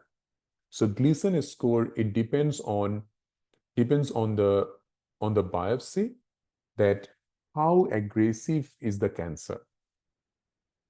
Gleason score is scored from 1 to 10. 2 to 4 is low aggressive, 5 to 6 moderately aggressive, 7 intermediate, 8 to 10 highly aggressive. So this Gleason score gives us the aggressiveness. That means how fast this cancer can grow. And based on that, the specialist will decide that what will be the best management for this patient. Okay? Is it still fine with everyone? Are you guys understanding me? Now, based on all of this, the urologist will also be able to say the staging of the cancer. So T1 and T2 is the local prostate gland disease, and T3, T4 means that it has a spread beyond the prostatic capsule.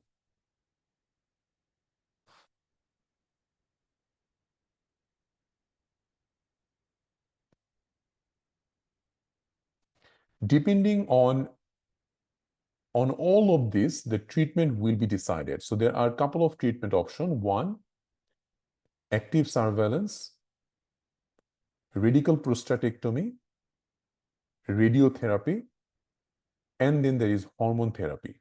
So there are the 4 treatment options that we have got.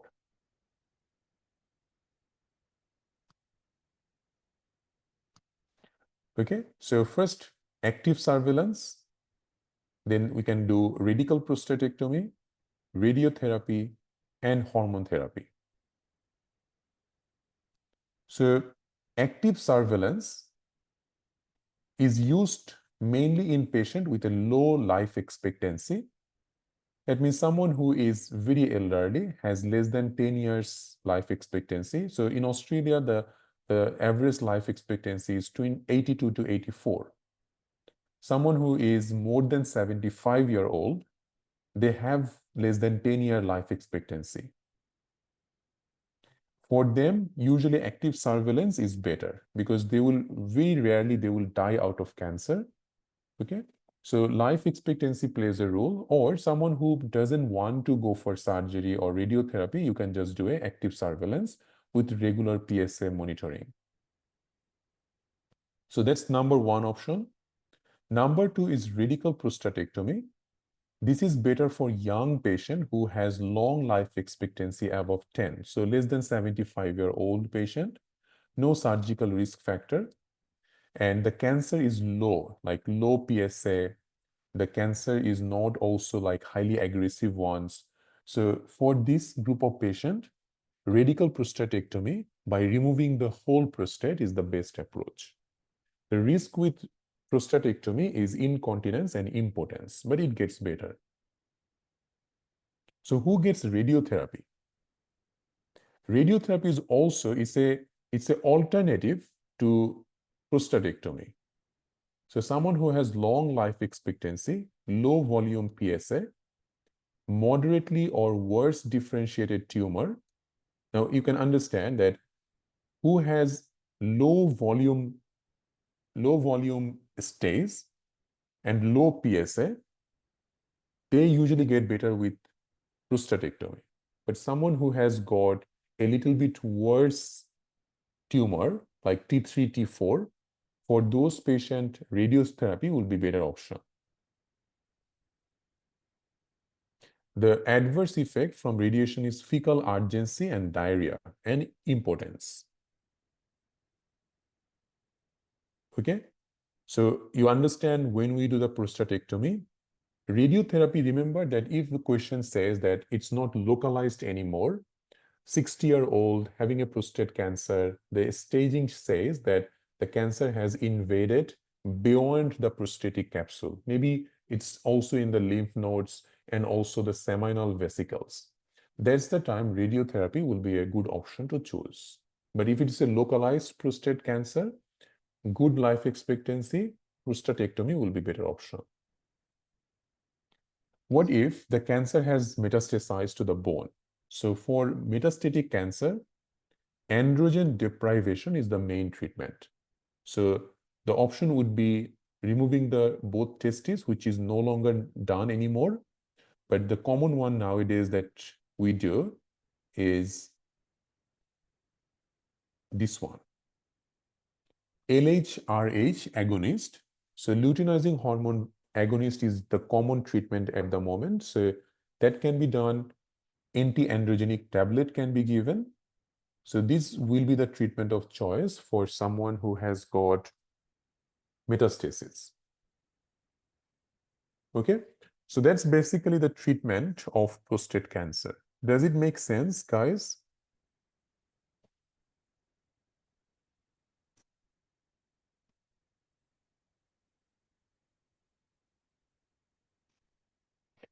Should PSA be tested before DRE? As I said, DRE is not complementary with PSA. So if back-to-back PSA is high, then you do a DRE. Yes, both radical prostatectomy and radiotherapy can be used sometimes if it's really needed. But it's normally, I have seen that it is either prostatectomy or radiation. That's usually the treatment. Let's do a few cases or questions. It will make a lot of sense. So 48-year-old man came to you worried about prostate cancer as his friend recently diagnosed with prostate cancer. He has no urinary symptoms, no family history of cancer. He is otherwise well. What is the best advice? So he's an average risk patient. Will you do a screening for this? No. He doesn't even fulfill the criteria. He's not even 50. So you'll say that you don't need a screening based on the symptoms and history. Okay? Patient with severe low back pain for 2 weeks. The pain has started gradually for a long time. He noticed weight loss. DRE shows irregular prostate with palpable median sulcus. Now, when there is irregular prostate, they are already mentioning that it could be a cancer, right? Having a back pain, maybe even a metastatic cancer. But your first thing to know is like, what is the PSA of this patient? Because that's the next investigation, right? You would not jump to MRI or CT directly, or you would not jump to a biopsy without doing a PSA first. So the first thing is PSA in this case, okay? And don't think that just because you did a DRE, you can't do PSA. You can. Those things are not true anymore, okay? So we will go for PSA in this patient. Man with urinary retention, mass 2 finger above the pubic symphysis. DRE shows enlarged prostate with smooth median sulcus, and you inserted the catheter. What is the most appropriate next step? Now, they have already said that there is urinary retention. What is the mass above pubic symphysis? It's a bladder, right? So urinary retention due to enlarged prostate. And they already said median sulcus palpable. So they're talking about benign prostatic enlargement. And you already inserted the catheter. Is there any role of doing a bladder scan if you already inserted the catheter? No. So there is no indication of doing a bladder scan anymore. Okay? So in such case, no need. The next step would be to check the PSA in this patient to know that how bad it is, to find out like if it is just a benign prostatic enlargement or should we also rule out prostate cancer. Very good question. So if anytime we insert catheter, our next step is to send the urine for microscopy. So they haven't given the microscopy option. If there was a microscopy option, then that would be our next step.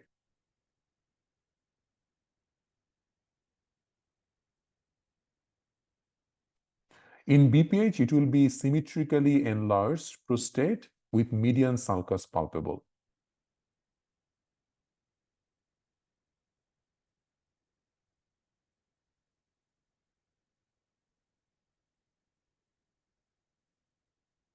It is possible to take PSA after DRE. There is no problem with doing a PSA after DRE. So even if there is a small slight increase of PSA after DRE, that will not be something that's like a dramatic change. So you'll not get, after DRE, it will not be like the significantly elevated just because you did a DRE. So maybe 0.1 or 2 has got increased, but that's not going to change your management. When we do biopsy and when PSA, so it depends.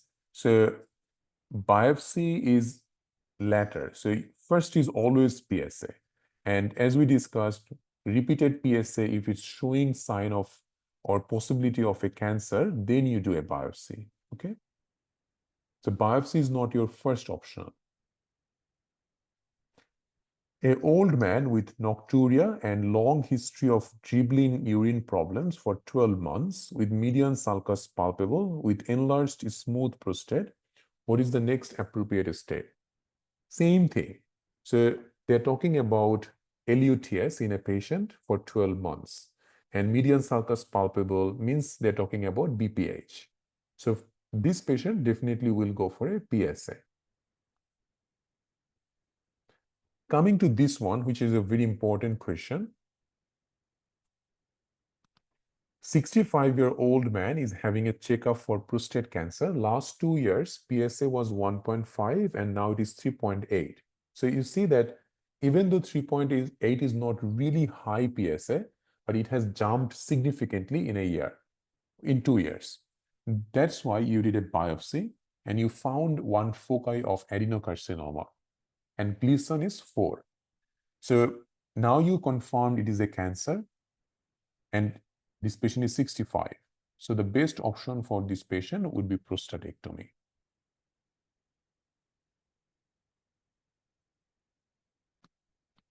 A man presented with poor urinary stream and nocturia for 12 months. DRE shows prostate enlarged 6 centimeter, median sulcus palpable, dullness on palpation 2 finger above symphysis pubis, slightly elevated temp. What will you do next?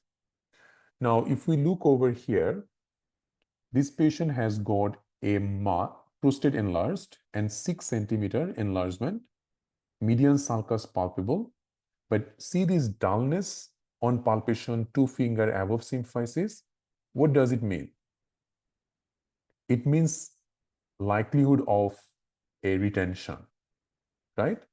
So when there is a retention, you want to make sure if this patient needs a catheterization or not, and how much they are retaining. So they have an inserted catheter, so we can definitely do a bladder scan in here.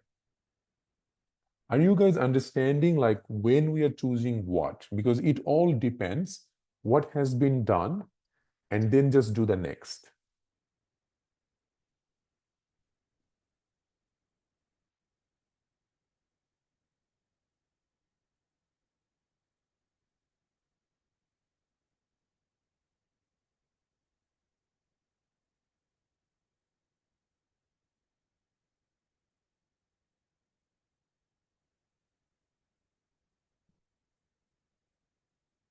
Okay, so let's see.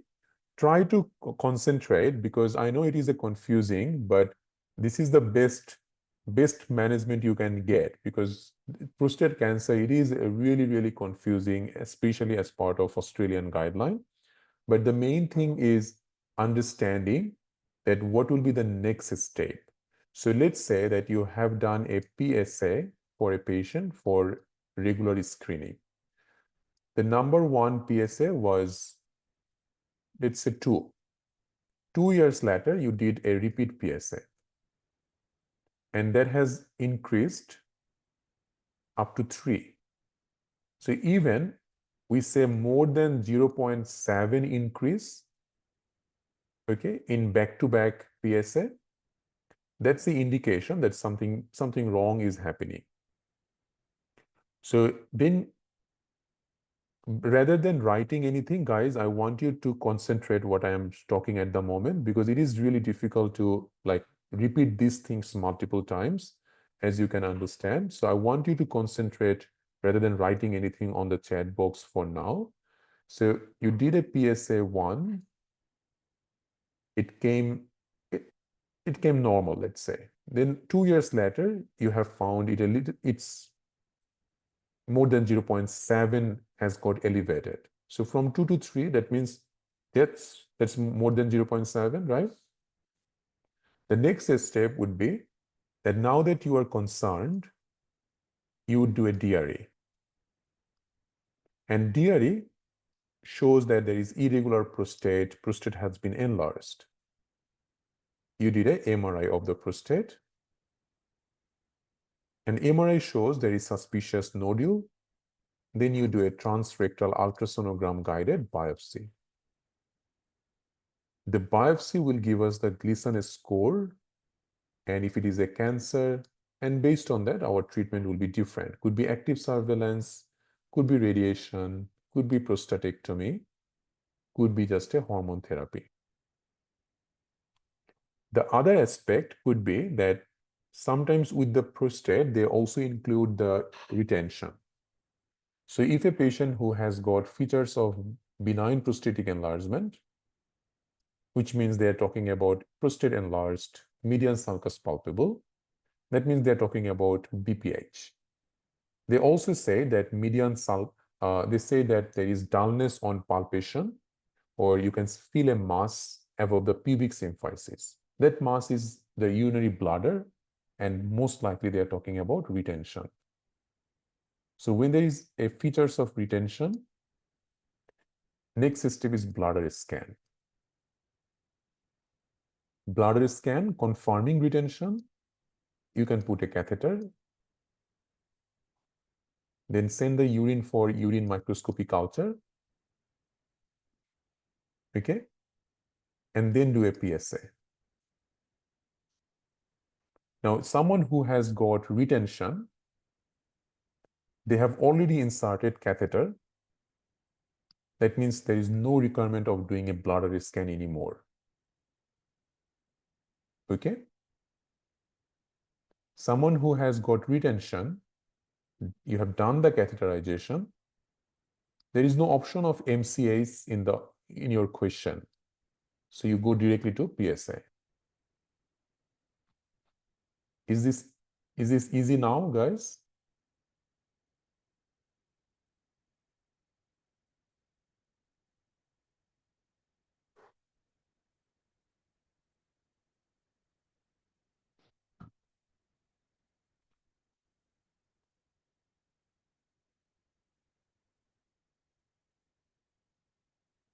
Okay. So this one, a prostate cancer patient, has a Gleason score of 7, and you can see T3N0M0, features of metastasis to the lumbar bone.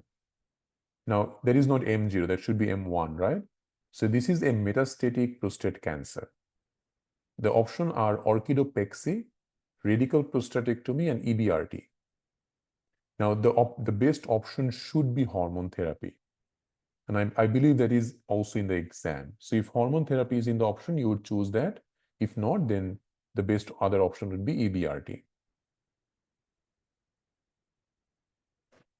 No, if it is just BPH, then there is no need of doing a urine analysis, because the only reason why we are doing a urine analysis, because retention patient can have the urinary infection. So no retention, no need of urinary MCS. In that case, you would go straight to the PSA.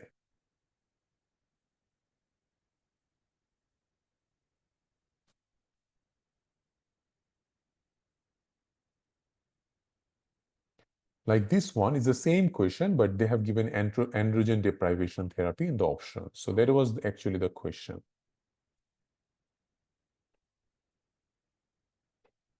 No, at this time, prostatectomy is no longer the best option because it has already metastasized. Just the hormone treatment will be the treatment.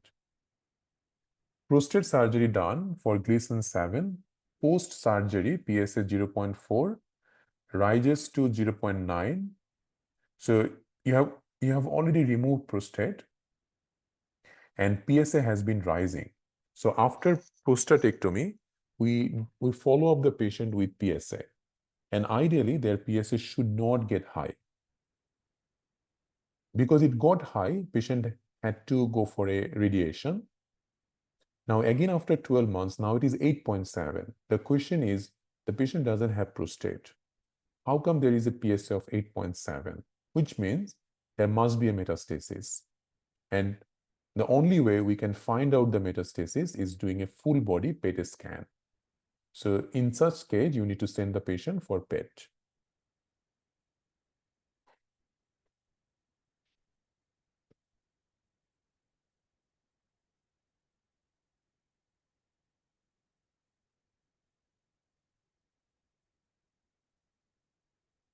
Have a look on this question.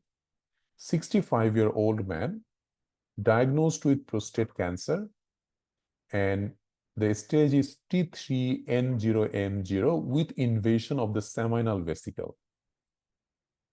Sorry. So when seminal vesicle has been invaded, that's why it is T3. It is also called stage T3B. That means it is locally advanced, right? What's the best option for this patient? EBRT, prostatectomy, androgen deprivation, orchidectomy. Now remember, we talked about it that prostatectomy is not the best option when it is a locally advanced one. For such case, EBRT will be the best option. Okay, so when it is within prostate, prostatectomy. When it is out of prostate and not metastasized to the bone or somewhere, EBRT is the best option. So for locally advanced carcinoma, EBRT is the current treatment of choice.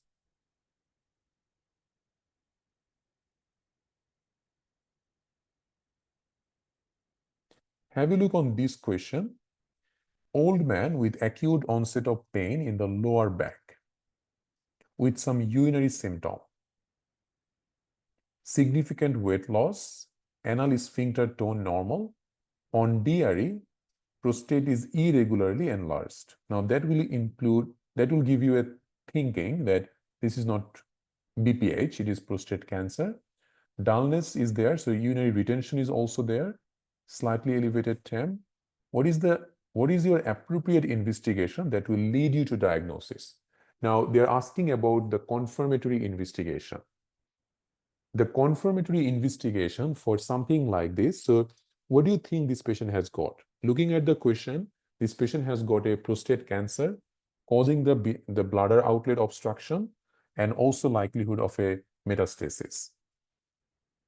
Before you can diagnose metastasis, you need to diagnose the local cancer. So you need to first diagnose if it is a prostate cancer or not. So for prostate cancer diagnosis, you need to do a biopsy. So if they're asking what is the most appropriate investigation that will lead you to diagnosis, that will be transrectal ultrasonogram guided biopsy. Okay?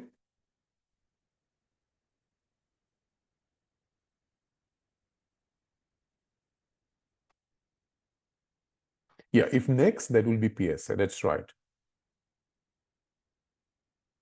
If it is metastatic prostate cancer, you need to know if it is bony metastasis. That means if it is locally advanced, then you can choose the radiation. When it goes to the bone or other organs, then hormone.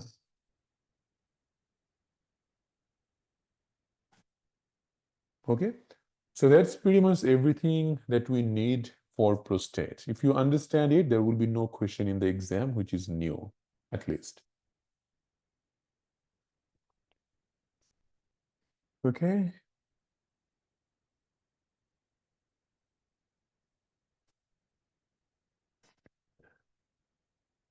You will be doing creatinine later on, Dr. Mitra. It's not the first thing that you would do. Yeah, so why would we do a transrectal ultrasound? It's very painful. So if you don't want to do a biopsy, you don't do a trans.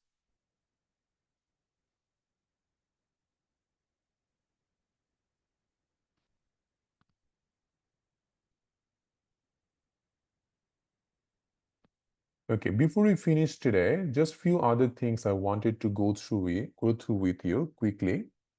So renal mass. So one of you asked me last class about renal mass or incidental renal mass, right? So there is a RACGP guideline about incidentally detected small renal mass. So give this a rate. They have given a good idea. So many times incidentally, when you do an ultrasound, you can get a renal mass. That should be followed by a CT scan of the kidney because that will give us the best idea. Once CT gives us an idea that what is this renal mass? Is it a solid mass? Is it a complex cystic mass? And what is the Bosniak classification of it? So the Bosniak classification comes from 1 to 4, and chance of malignancy is higher for 3 and 4. So 3 and 4, there is a likely chance it is a cancer. But Bosniak 1 or 2, these are not cancer, these are benign and just can be followed up. Even they say that there is no need of any follow-up for this. So basically, we say that the treatment option for renal mass is active surveillance, so check with repeated ultrasound, or surgery. Now, when to do what, that's a little bit important thing. So anyone who has got a solid renal mass more than 4 centimeter has to be sent to the specialist for a biopsy. Okay, so these are the main things. So solid renal mass more than 4 centimeter, complex cystic renal mass with a Bosniak classification 2F, 3 or 4, more than 4 centimeter, or renal mass with evidence of metastatic disease. So just remember solid more than 4 because that's usually what will be given. Then you send the patient for biopsy. If biopsy will say if it is a cancer or not. If biopsy says that it is a stage 1 or T1 cancer, then ideally you can go for partial nephrectomy. Anything above T1 will go for radical nephrectomy. Okay? And less than 4 centimeter, you would mainly just follow this. So if it is Bosniak classification 1, nothing needs to be done. 2, nothing needs to be done. 2F needs to have follow-up, at least CT or MRI at 6 months and 12 months. Bosniak 3 and 4 will need to go for biopsy. Does it make sense, guys?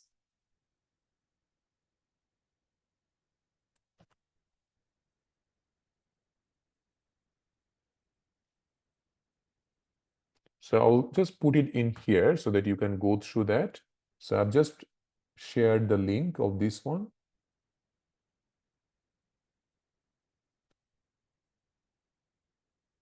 And you should also read, now that was the renal mass. What to do for incidentally detected adrenal mass. So that's important for exam. So I'm just giving this to your chat box also. So this is a RSCGP guideline, important for exam. So if you have got a patient, somehow you did a CT, found a adrenal mass, what's your next step? Next step is to find out that if the patient having any kind of hormonal disturbance. So you do a biochemical evaluation, you check for Cushing syndrome by dexamethasone suppression test, you check for metanephrine catecholamine to rule out pheochromocytoma, you check for aldosteronism. So you check all the hormone that has secreted from adrenal gland to see if it is biochemically active. If anything positive and patient symptomatic, will go for adrenalectomy. If it is asymptomatic, less than 40, still will go for adrenalectomy. More than 40, ideally you would do medical management if patient is unfit for surgery. So mainly if biochemically patient is positive, most of them will need a surgery. But biochemically, there is no problem.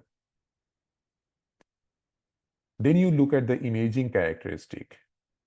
If the image or the CT shows the adenoma is less than 4 centimeter and it is benign, just follow up. But it is more than 4 centimeter or even less than 4 centimeter and suspicious for a cancer, that will also go for adrenalectomy. I know it is difficult for you to remember all of this now, but I want you to just open it sometime later on and then read it. Okay, but it is important. So that's basically all I would discuss today. Before we do neck lump.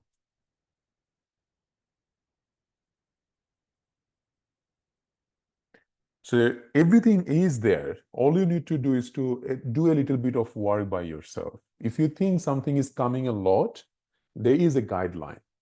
And you need to just open the Google and search that in RSCGP. It is not very hard. So most of the answers are there if you are willing to read it. Okay? So rather than asking a lot of people, what do you think about it? First, try by yourself. First, go into the guideline, have a read. You will see that it is all written in here. And we are also discussing the same thing to you. So it's important to search, because with searching, you will find a lot of new knowledge, and that sometimes question will come from there. So let's say you have got a patient with neck lump. Always look for some of the red flags. So any lump that has been present for more than 2 weeks, recent voice change, that means hoarseness of voice, dysphagia or odynophagia, ipsilateral ear pain, ipsilateral epistaxis, unexplained weight loss. And someone who is above 40, smoker, alcoholic, previous history of head and neck cancer, family history, these are risk factors. So go through this initial thing, but always remember, if an adult patient comes to you with neck lump and there are risk factor there, your first line investigation should be a CT of the neck with contrast and a FNAC. These two investigations provide complementary information. So according to the new guidelines, CT is the first line investigation for all patients increased risk of malignancy. Okay? And they also say FNAC should be considered a first-line diagnostic test. So normally what I would say, before sending a patient for FNAC, it's ideal to do a CT. Okay, so CT first, then FNAC. If CT is not possible, then the alternative of CT will be ultrasound. What is more preferred than like between MRI and CT? CT is the preferred one for this case. And lots of other things can be done. So this is a very good discussion over here. So you can definitely go through it.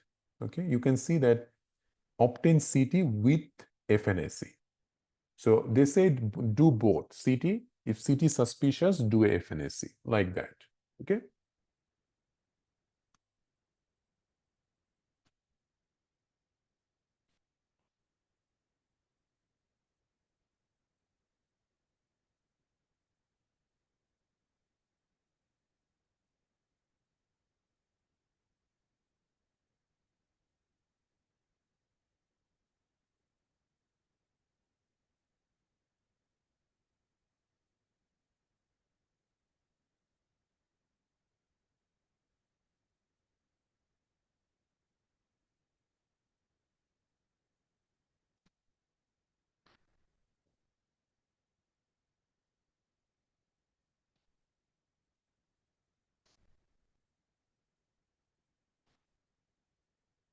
Okay, let's talk about the submandibular.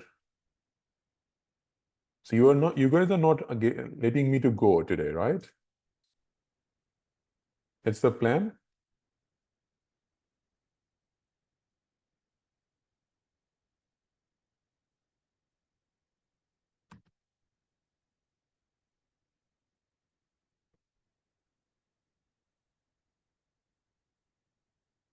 So there is a good discussion about submandibular or salivary gland swelling. So let's follow that.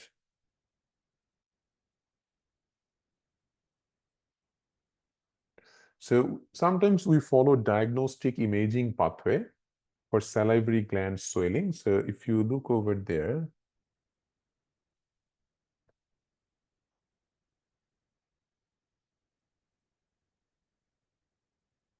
so let's say you have got salivary gland swelling in a patient. The first thing is it a suspected inflammatory disease or is it a suspected solid mass? So if you suspect solid mass or a neoplasm, then MRI or CT will be done. And MRI CT, if it shows something is wrong, then FNAC. Okay. If you suspect something inflammatory going on, like sialadenitis, then you do an ultrasound. Now, if we come back to your question, it's an elderly patient. We would consider there is a possibility of cancer, right? So, and they're talking about FNAC, so we can definitely go for a MRI in this patient if CT is not there.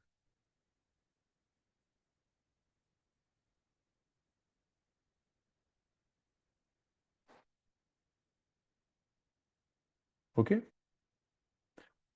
All right, guys. So, Dr. Hassani, your exam is on 14th of August. Telegram, no, there is nothing. So as part of our first aid AMC, we only have a Telegram group. We don't have any WhatsApp group, but many times I see that even our candidates, they make separate WhatsApp group. So if I'm not sure if you guys also have one, do you guys have a separate WhatsApp group also, or you just do it by yourself?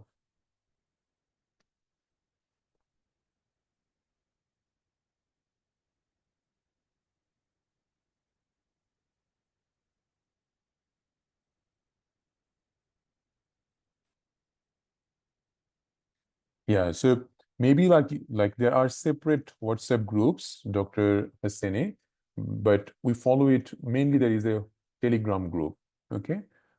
All right. But if there is something like if someone is going for some specific months, like November, October is usually what you guys would go for. So not a bad idea to have a group who is just preparing for November, October. Okay. Do we need to find recalls from other group if we get enrolled for recall batch? No need, because we normally finish everything. Okay. All right, guys, I'll finish it here tonight. Thank you. Take care. Bye.